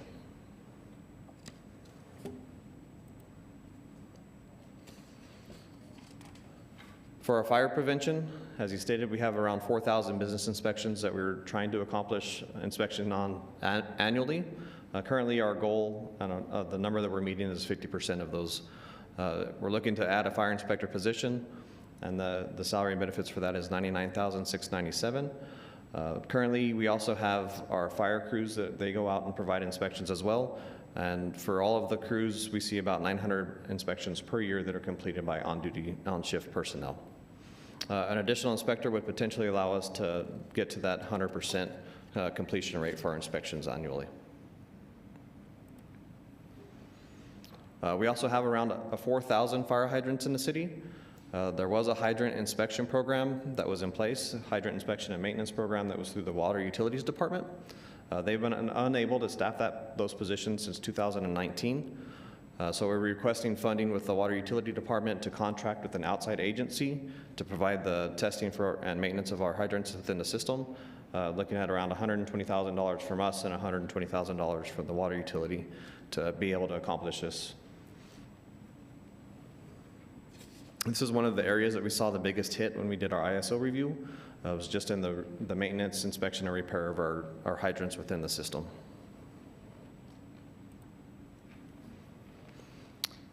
Continuing the maintaining operations for operational support, we're looking to get a logistics specialist, and that's one position. We were asking for 2, but we have dialed that back and are looking at forecasting some other positions over the next few years. So currently, one position, that'll be a $66,411 position. We're currently utilizing sworn personnel. These are some of the positions that we use when we have personnel that are on light duty, but we would like to get them back onto our apparatus and back out in the field since they are sworn personnel. So if we can do this with a civilian position, that's our goal, is to have the logistics and operations support be a civilian spot. So the 4 positions that we've prioritized for fiscal year 24 are the administrative assistant, a staffing specialist, a fire inspector, and a logistics specialist. This graph shows what our level 1 and level 2 requests are. You'll see that the increase between level 1 and level 2 to meet our current needs within the department is $1.9 million, with a decrease in our capital costs of $57,000.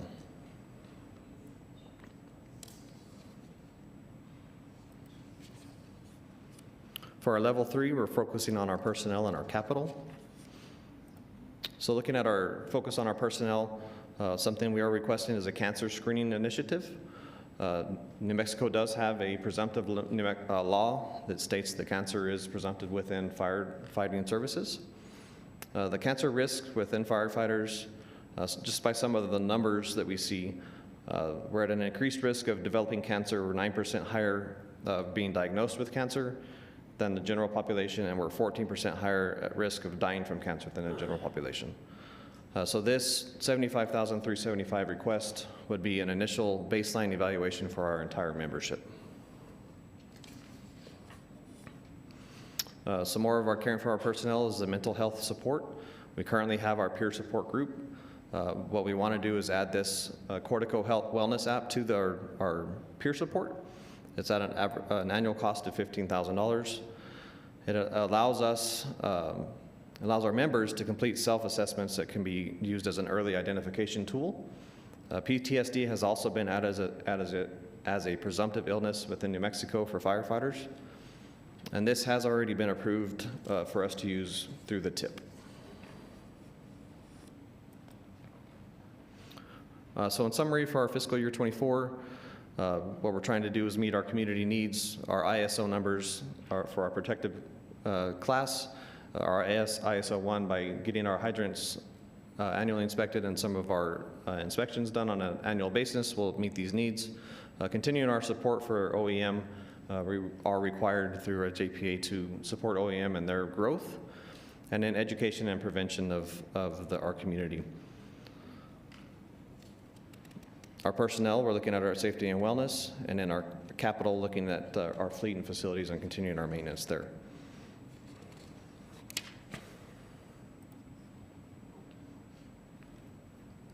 So our difference between our level 2 and our level 3 requests, we're looking at a change of $708,000 for our level 3 request from our level 2, meeting our current needs.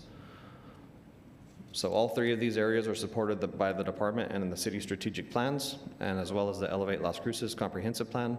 First, we're taking care of the community. This is through OEM, hydrant inspection and maintenance, and community engagement and education. Second is taking care of our people by providing good, solid training, education, and health services to care for those that respond.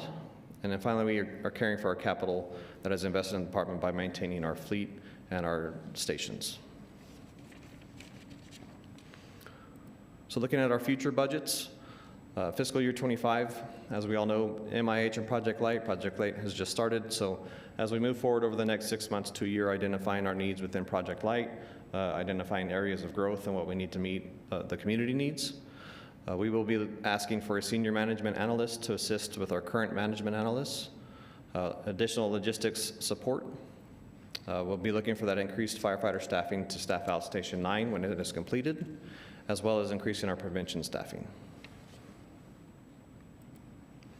For our services to improve to the public, what we'll be requesting is a public educator position to focus solely on education to the public of fire safety. This position's estimated to be $98,006 a year. And then we'll also be looking for an associate engineer. Currently, we only have one fire protection engineer. He's within 5 years of retirement, so we're beginning to forecast now of how to best fill that position when he decides that he is ready to retire. So this position is, the salary would be $89,360. For fiscal year 26, hopefully this will be when we are opening Fire Station 9. We will be looking to complete the staffing for Station 9, as well as those operational cost adjustments of what it takes to maintain that station and the goals of it. Adjustments to improve our performance, so we're looking to improve our public outreach, as well as our personnel and maintaining our facilities. And with that, I will stand for any questions. All right, thank you, DC Allen. Questions, Councilor Abita? Thank you, Mayor, and thank you, DC, for probably one of the funnest presentations we've got to see. I do want to say thank you for bringing up kind of that long-term approach outlook that we're going to have, you know, adding on the additional fire station and making sure, and we did that because we wanted to keep up those ISO ratings. So making sure that we're also keeping up with some of the other items, especially I didn't know about the fire hydrant situation and getting those replaced. So I appreciate that.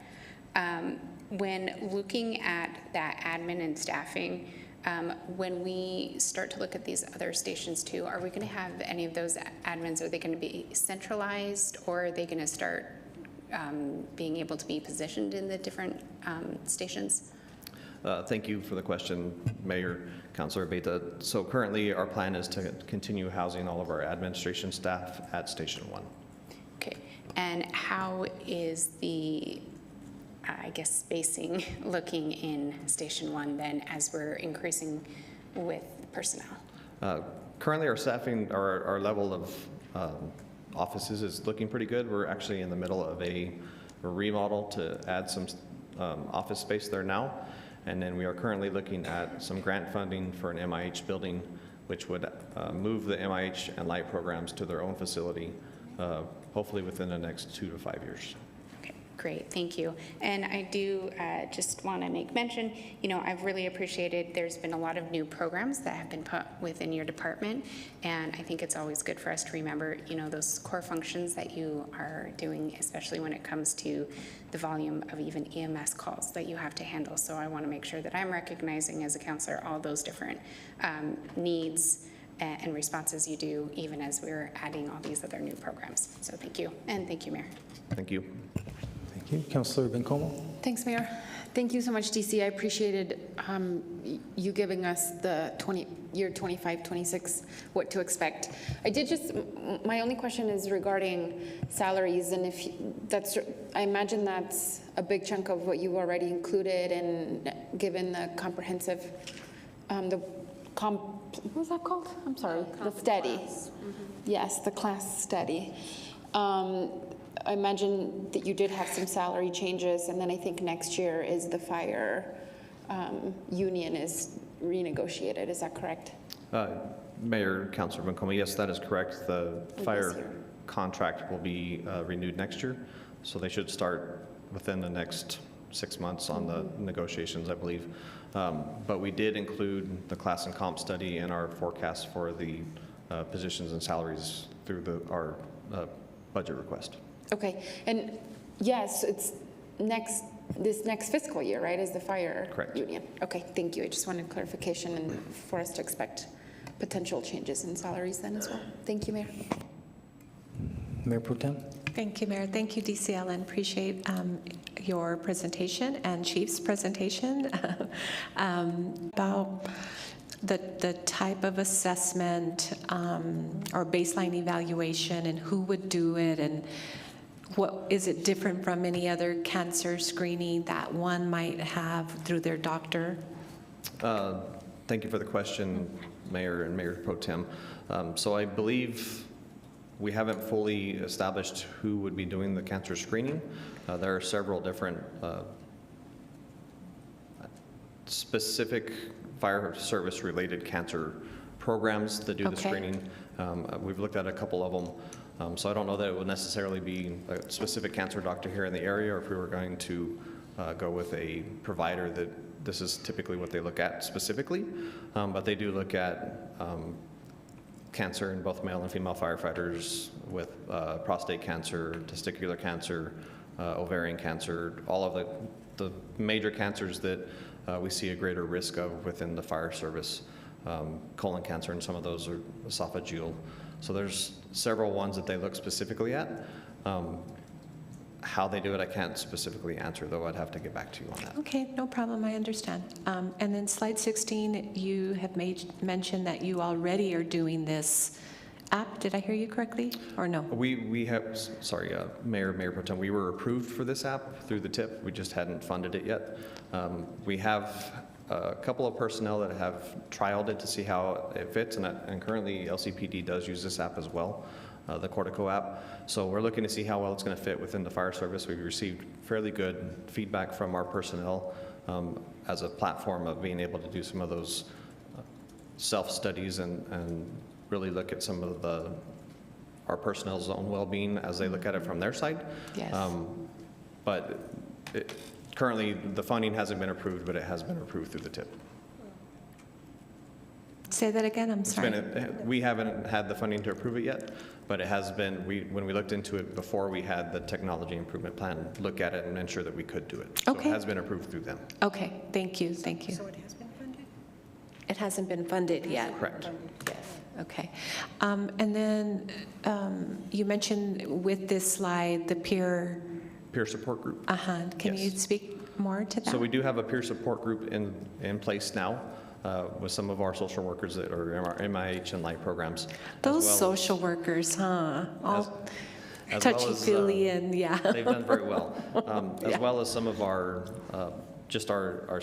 shift personnel and battalion chiefs. So we have a fairly robust peer support group that meets on a regular basis, and we're looking at moving forward on how to establish some set peer support parameters and what our personnel need to reach out to the community. We've looked at identifying specific care providers within the community that can provide support specific to the fire service. Because that was a little bit of a difficult area to address based on the PTSD and some of the stuff they see. Sure. So we have had some of our peer support group screen some of the providers within the area to make sure that they can meet our needs. But that program is just now kind of getting back into, it's rolling again. It was kind of shut down during COVID. Yeah. But now that we were able to meet regularly, they are meeting on a monthly basis and moving forward with having established peer support guidelines and a program moving forward. Thank you, DC Allen, for that explanation. I'm really very impressed with your forward thinking and really looking holistically at your employees. I think these are ways by which I think a lot of folks in the public safety arena are addressing, some of the PTSD and things that you're encountering. And it's just, I think, a positive tool, right, for retention and recruitment, that you care about your people as we care about you. And so I appreciate you speaking to that. Thank you. Thank you, Mayor. Councilor Graham? Thanks. Thank you so much, and for, again, upping the standards for presentations. Chief Cohen on camera. That's good stuff. Just a quick question. In the budget numbers you've presented us in regard to Station 9, does that factors in configuring Station 9 as having both a truck and an engine company? Yes, thank you for the question, Mayor and Councilor Graham. That does reflect the staffing for an engine, an aerial, and a squad. Okay. So our goal there is to staff 3 units. We'll have an engine as well as a truck and a squad for that area. Okay, great. And that speaks to just the increased need, particularly out on the East Mesa, for the whole gambit that we can throw. That's correct. So right now with our response model, we have truck 1 and truck 4, which are responding from inside the city, really. Truck 1 is in the downtown area and truck 4 is in the Tell Shore and Missouri area. So anytime we have any type of response off of Highway 70 or in the Red Hawk area, we're waiting on a truck to come from either of those units areas. So this will allow for us to cover with a truck and engine the Red Hawk area as well as the Highway 70 corridor, Districts 5 and 6, as well as part of District 8. Okay, great. Thank you so much. That was all. Thanks, Mayor. Okay, great. Well, thank you again for the presentation. It was really good, and it was good to see the chief. I don't know, he did a really great job on that, so congratulations to our communications office. I presume they're the ones who helped do that. Actually, Mayor, our training department did that. Really? Yes. Wow, that's pretty good. They did a great job. On the fly. They did it on Wednesday of last week. Wow, that's great. Okay. Kudos. Yeah, good job. Okay, thank you. Thank you.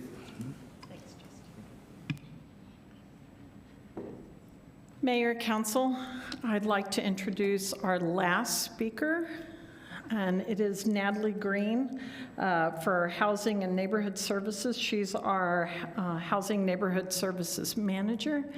Let me pull up her presentation.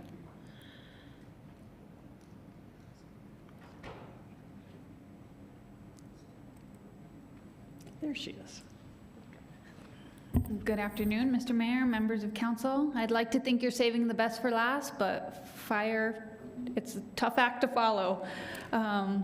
So thank you for allowing us to present our budget request for the Housing and Neighborhood Services team. They are in the audience with me today, so I'm glad to have their support. So all of our requests for 2024 are in alignment with both Elevate and the Council Strategic Plan. Both documents outline the need for affordable and attainable housing options all across the city. And some of the actions that we're requesting today are investment-based, but many of the requests are to align those procedures and operations for improved program implementation. Many of you have probably seen our mission statement, but you're going to get it one more time. So our purpose as a team is to advance the city's delivery system to address the needs of residents, especially in areas of housing, food, poverty, health. Primarily, we do that through the city's partnerships with NGOs, although we do have some direct service programming through our home rehab that we do in-house. As you may know, we are working on our transition from the Economic Development Department to the city's manager's office. So as part of that transition, we've been working on evaluating what our role is within the larger organization and then the community at large. And so we want to make sure that we're continuing that collaboration with our internal city departments, and then that we work on those funding policy and partnerships again, for those community programs that council has outlined for us. As we settle into the city manager's office, we do anticipate that there's going to be expanded programming both in our community service area, our affordable housing, and then as Lift Up continues to move across the city, we'll see that growth. So one of the things that we are working on as part of our transition is that we know we need to adjust our strategic plan. While we are housing and neighborhood services, we want to make sure that we're reflecting what our current programming looks like and then where our programming needs to go based on some of the goals that council has set. The staff is primarily grant funded, and so we spend a significant amount of time implementing those federally funded programs. So we want to transition, rather than thinking about the individual funding sources, we want to think from a service approach and then plug that funding into the programs. So we have 3 areas that we're focusing on. The first is for people who are already housed. We want to maintain their healthy housing, so make sure that they stay in safe, decent sanitary housing, that they have access to ADA improvements, that they're able to access our weatherization and rehabilitation programs, and then we're maintaining that contact for fair housing and landlord-tenant issues. The other thing, our next focus area is for people who are maybe housing insecure or precariously housed. We want to make sure that they continue to have access to those basic needs in human services. So the partnerships with our NGOs, that we're working on those food and health partnerships, that we're working on some homeless prevention programming, and that we continue our tenant-based rental assistance programs. So we currently operate those with 2 agencies. The first is La Casa, and the second is the Mesilla Valley Community Hope. And then, of course, the larger scope of our program is that we continue to finance and develop those affordable housing projects and increase housing choice across the city. So on that note, we're asking for several requests. Level 2 is much smaller. It's just additional support to make that transition. Currently, staff probably spends 90% of their time on grant-funded activities, even though it only makes up about 10% of our budget. And so we're looking for some support from consultants to help us make those program and process changes as we shift, again, from that funding-based programming, or from funding-based programming to service-based programming. And so we're asking in anticipation of Go Bond and Lift Up and some of the other stuff, that we have that extra funding. We're looking at an implementation strategy for both affordable housing and Go Bond funding. We want to make sure we've updated our underwriting guidelines and incorporated some of those program and policy updates that occur when we change departments. We'd like to continue our master plan implementation for the council.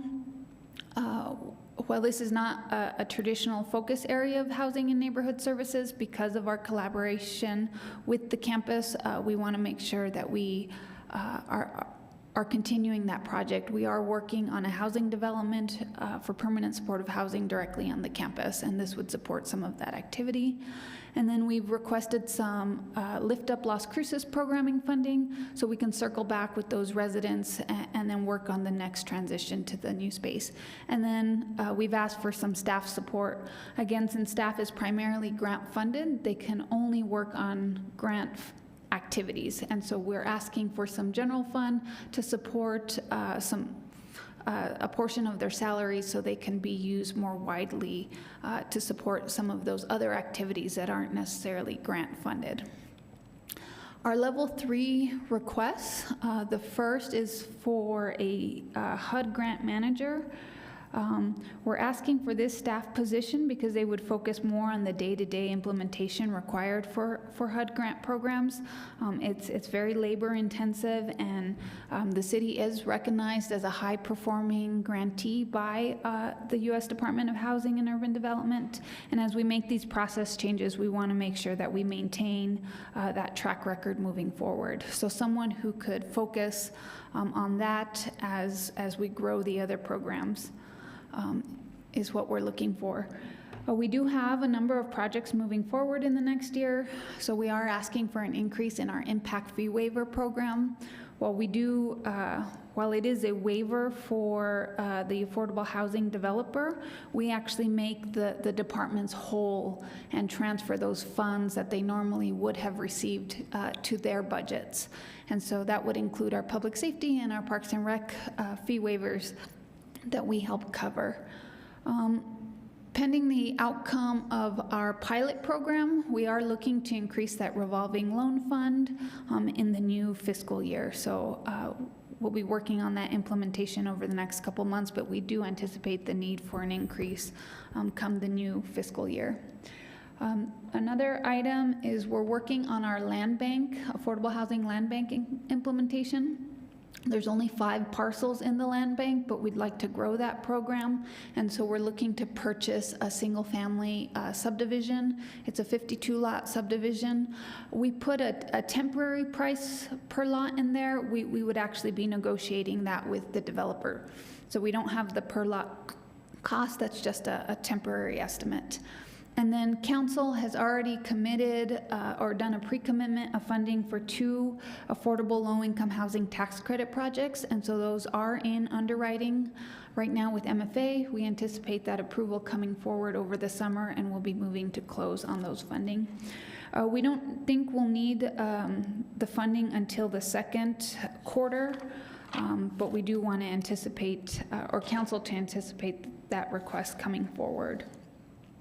I know there's been some sort of commentary in the paper about affordable housing, so I did want to assure council, and even more so the public, that there is a pipeline of projects moving forward. And so even though the GO bond is not being sold till later in the year, staff is very much has their foot on the gas pedal, and so we're continuing to make affordable housing a priority. It's a priority for staff.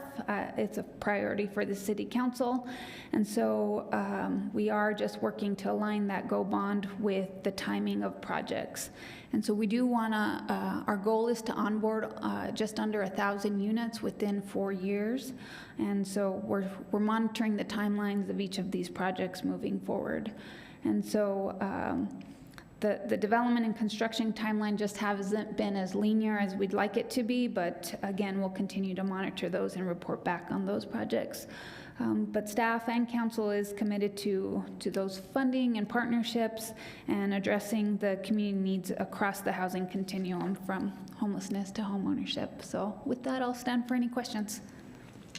Thanks, Natalie. Councilor Flores. Thank you, Mr. Mayor, and thank you, Ms. Green. Could you please explain for my edification, as well as disseminating information to the public regarding the article that appeared in a newspaper and the concerns that some organizations have about the bond? And it was reported erroneously that the city council canceled the bond, and words to that effect. So there's the scuttlebutt out there is that we, didn't approve or disapproved or that sort of stuff. And the truth of the matter is that the reason for it is that there wasn't a project in place. Can you explain what that means and explain why there wasn't a project in place, and just go through that whole process, please, for my edification as well as for the public. Thank you.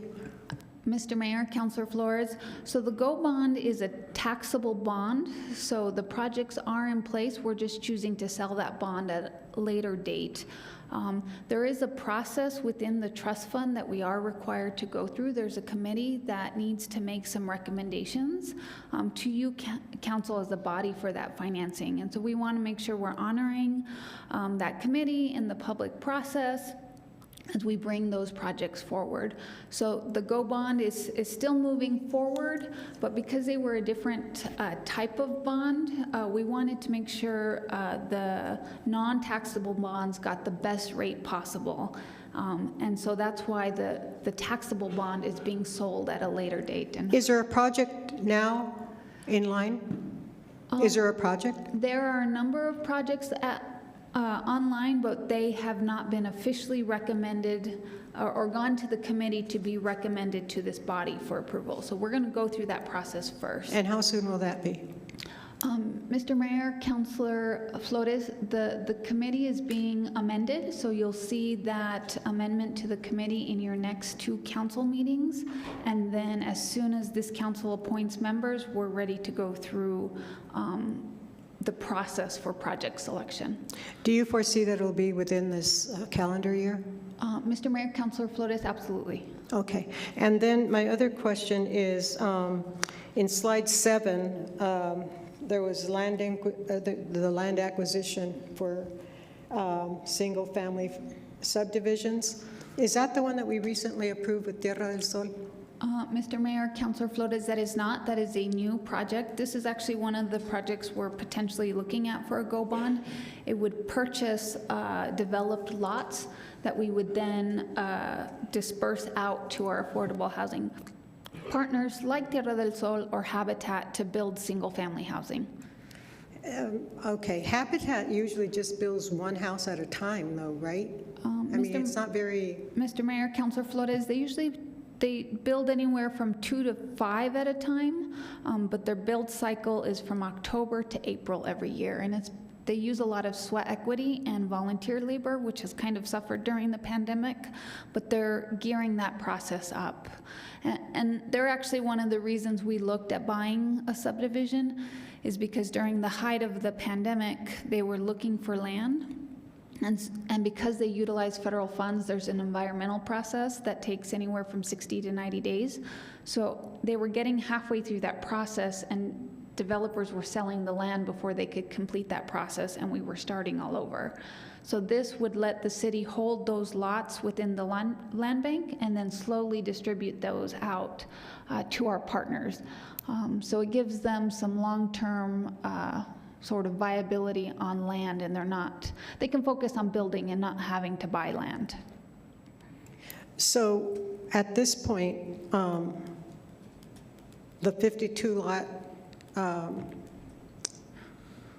subdivisions have been purchased or will be purchased based on a vote that comes Mr. Mayor, after it comes to City Council. Councilor Flores, if council allocates the funding, then we will work through the purchase agreement process with the developer, and then we would bring that forward for final approval from this council. But we're asking for the funding to move forward with that project. Thank you very much. Thank you, Mr. Mayor. Councilor Bencomo. Thanks, Mayor. Thanks so much, Natalie. Yes, I have several questions for you, but first I did want to just reiterate that just in our housing PRC a couple of weeks ago, we discussed revamping the committee. Honestly, we even said the name because it's so long I can never remember. Natalie, remind me the name of the committee. It is the Affordable Housing Land Bank and Trust Fund Advisory Committee. Yes, and currently it has 13 members plus. It currently has 9 appointed members with 8 alternates, so it's about 17. Yeah, and Jan was having a very hard time getting that group of folks together consistently, and so we were rethinking that we will make that smaller and just make it more efficient. And so that will need council approval, just so you all know. But I think the way we're moving towards it is an important part of the process before we get to even decide what projects can be funded through the Go Bond. Exactly. Yes, they're not identified, but everyone has urgency. I don't know where all of a sudden people think there is no urgency in housing when this is clear. It's very clearly laid out that this council and staff, and including the city manager's office, are very real about housing, and no one, as I appreciated your analogy about the foot on the gas, no one has let go of that, and so we are moving towards a process that makes the most sense, and I think it's important. I wanted to ask you, yes, and thank you for showing this, Natalie. It's very clear that there are many projects in the works that have some funding, that are going out for funding, that are expecting funding, and so I appreciated this list very much.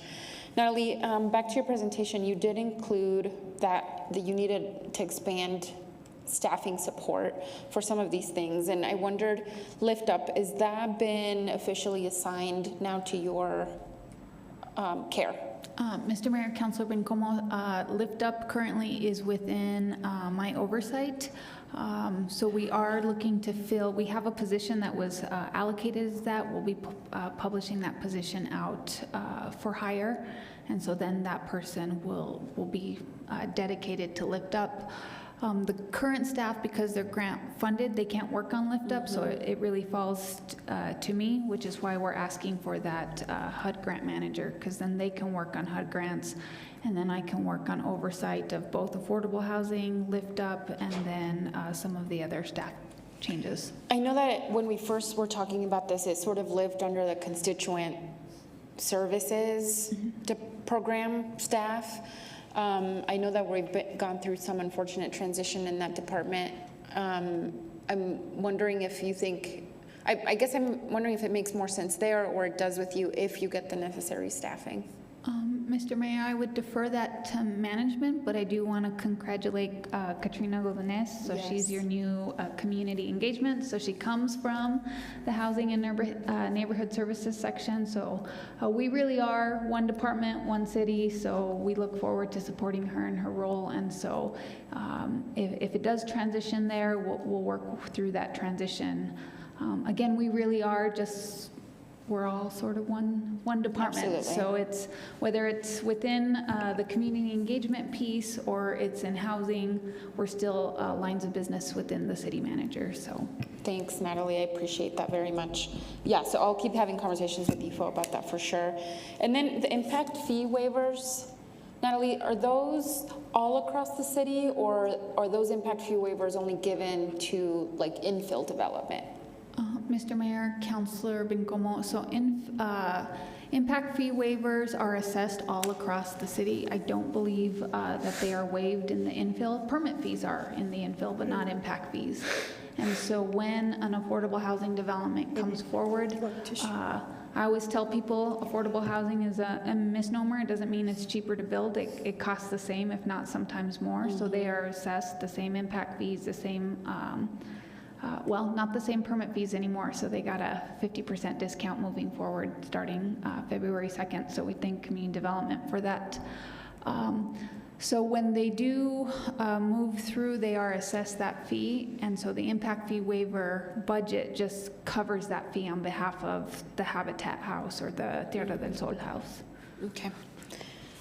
And then, yes, you had another slide right after this, and I didn't see Paseos Verdes, but then you had it on your next one, so I just wanted to mark that off. Natalie, my last question really is around, I know you're recently having another transition. Hopefully this is your last one, Natalie. But given that you are no longer under economic development, how is this request for budget impacting that transition? Like, are you getting a whole new budget? Like, what is that? How does your transition, how does money move with you, I guess maybe is a better question. And maybe that's for Leanne, I don't know. Mr. Mayor, Councilor Bencomo, so all of our funding moves forward with us. There are some staff changes we're kind of working through, but we have a good plan for that. So, yeah. Wherever we go, we make a statement. Okay. So they're absorbing us as best as they can. Okay, thank you. I mean, even this move for you towards you being under the city manager, I think only speaks to the urgency and the priority that the city is making towards the importance of housing. Thanks, Natalie. Okay, any other comments? Okay, well, thanks again, Natalie. Thanks for all you do for your oh, I'm sorry. Yeah, Councilor Flores. Fell asleep. Thank you, Mr. Mayor. And Ms. Green, insofar as the Mesilla Valley Community of Hope Master Plan implementation, what step is this plan at this point, or this goal? Mr. Mayor? Or can you give me a background history about it? Mr. Mayor, Councilor Flores, the master plan, or the Mesilla Valley Community Hope Master Plan, was a project that was started by Facilities Management, and it was to outline the overall growth of the campus so we could anticipate that growth, and then also inform the ultimate management structure and lease development moving forward. And when was that? It was adopted... Don't hold me to it. It was adopted sometime in the fall. Okay. And so we've already moved forward with the implementation. So we've rezoned the property, or it's going through a rezone right now. We've worked on the replat, so that replat is actually, the Mylars are printed, they're getting signed, and so the new replat will be filed. We are amending the lease to incorporate the new horse and hound facility, so that'll be ready to come on board as soon as it's completed. Some of the things that we're working for, there's a traffic impact analysis that's being conducted on that section of the area. As you may know, it's very pedestrian and bicycle oriented, given the population. So we're covering that traffic impact analysis on behalf of the city. The campus partners have been proactive in getting capital outlay, and so everything looks good based on some of the latest information we're getting from the legislature. And so they're aligning their capital outlay requests with that master plan implementation. And so they can't ask for capital outlay requests that aren't otherwise identified within the campus. And then the next sort of task we'll be working on with our land management and facility folks is a new lease. It's up in 2025, and so we anticipate having to negotiate that over the next couple of years. So we'll work with the respective departments. Great. And then I think it'd be helpful for the Housing PRC, Policy Review Committee, to get updates on the developments there, and then report it to council periodically. Thank you so much, Ms. Green. Thank you, Mr. Chair. Okay, any other comments? All right, well, thanks again, Natalie, we appreciate it. So Mayor and Council, that is all of our presentations. I just wanted to give you what our next steps are for the budget and CIP. On April the 24th, we have a work session jointly with CIP and budget. Then on May 4th, we have a public hearing. We always have it on May the 4th, be with you. And then our resolution that we'll be bringing to council is on May 15th. And thank you so much for today. All right, thank you. Okay, last is the City of Las Cruces Economic Outlook, and Monica Torres from the Economic Development will be presenting.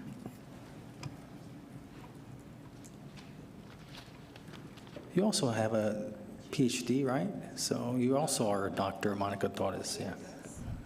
Yeah.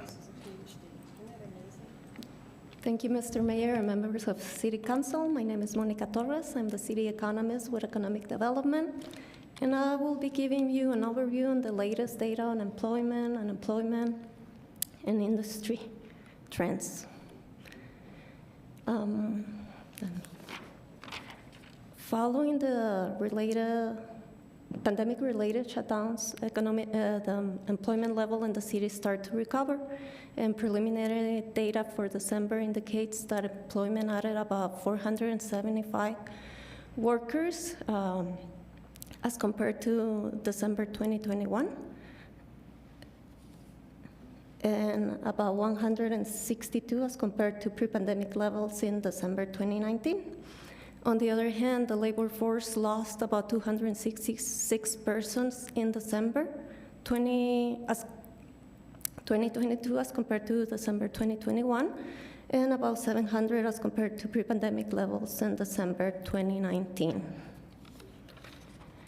After the pandemic-related shutdowns, the unemployment level in the city reached one of the highest levels in recent years.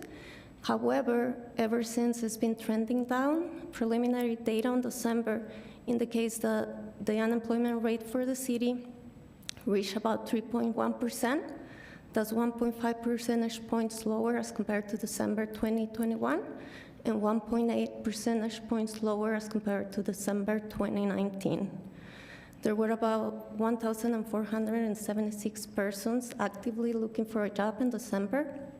That's 741 less persons as compared to a previous year, and about 900 less persons as compared to 2019.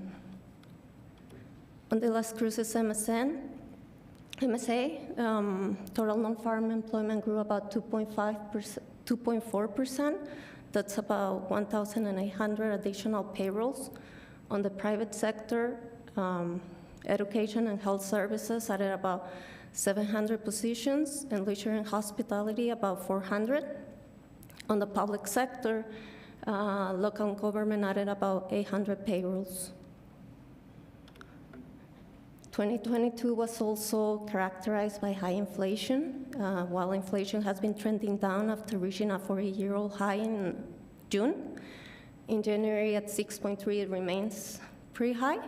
Therefore, the central bank signaled the possibility for further increases in the Fed's fund rate. The Fed's fund rate is the benchmark for other borrowing costs.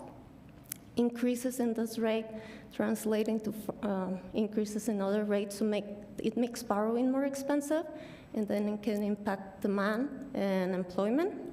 At the end of January, the Fed fund rate was between 4.5 and 4.75. That's from 0 during the pandemic. On regards to the 30-year fixed rate mortgage, according to Freddie Mac data, as March the 2nd, it was about 6.65%. That's almost 3 percentage points higher as compared to a previous year. On cannabis sales, this coming April is going to be the first year of recreational cannabis. The city is selling about 3 million on average per month, from which 57% are for recreational use. As of January, there were about 37 retailers reporting sales to the Cannabis Control Division, and the total excise for April to December was about 600,000. On the county, there was a 13% drop on the number of patients enrolled in the medical program. As January, there were 10,585 patients in the program. And in the county, the municipalities that report higher sales are the city of Las Cruces, Sunland Park, and Anthony. The city of Las Cruces reports higher medical use sales.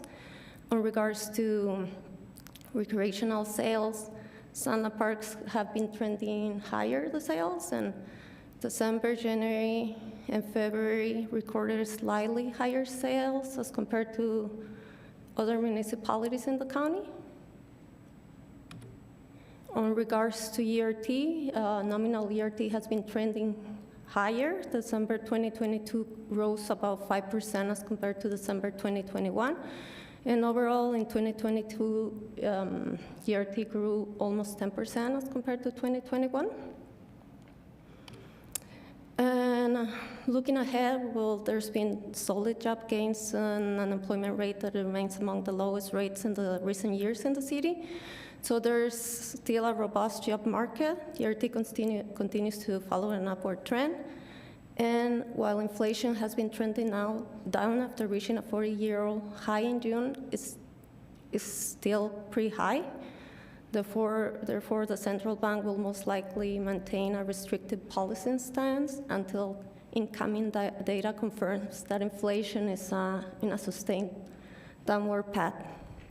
So that's an overview on all the recent data, and if you have any questions.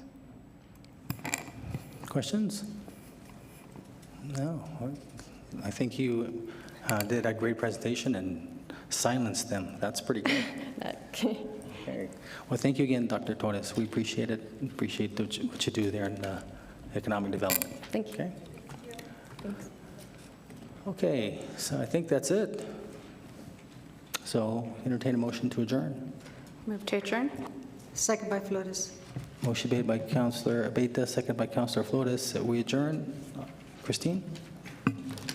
This is on the motion to adjourn the work session. Councilor Abeyta? Yes. Councilor Graham? Yes. Councilor Bencomo? Yes. Councilor Coran is absent. Councilor Flores? Yes. Councilor Gondeta? Yes. Mayor? Yes.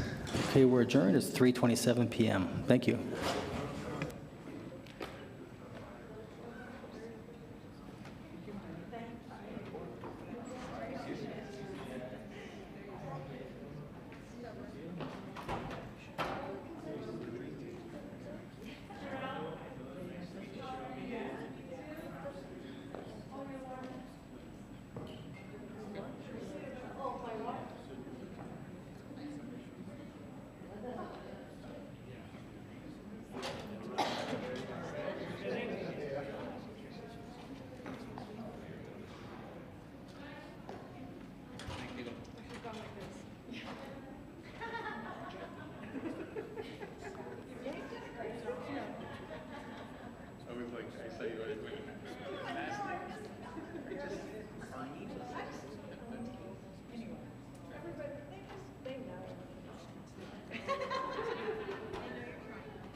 Number 1, non-consent. 2, consent. 2 consent, 3, non-consent. 3 non-consent, 4, non-consent. 4 non-consent, 5, consent. 5 consent, 6, consent. 6 consent, 7, non-consent. 7 non-consent, 8, non-consent. 8 non-consent.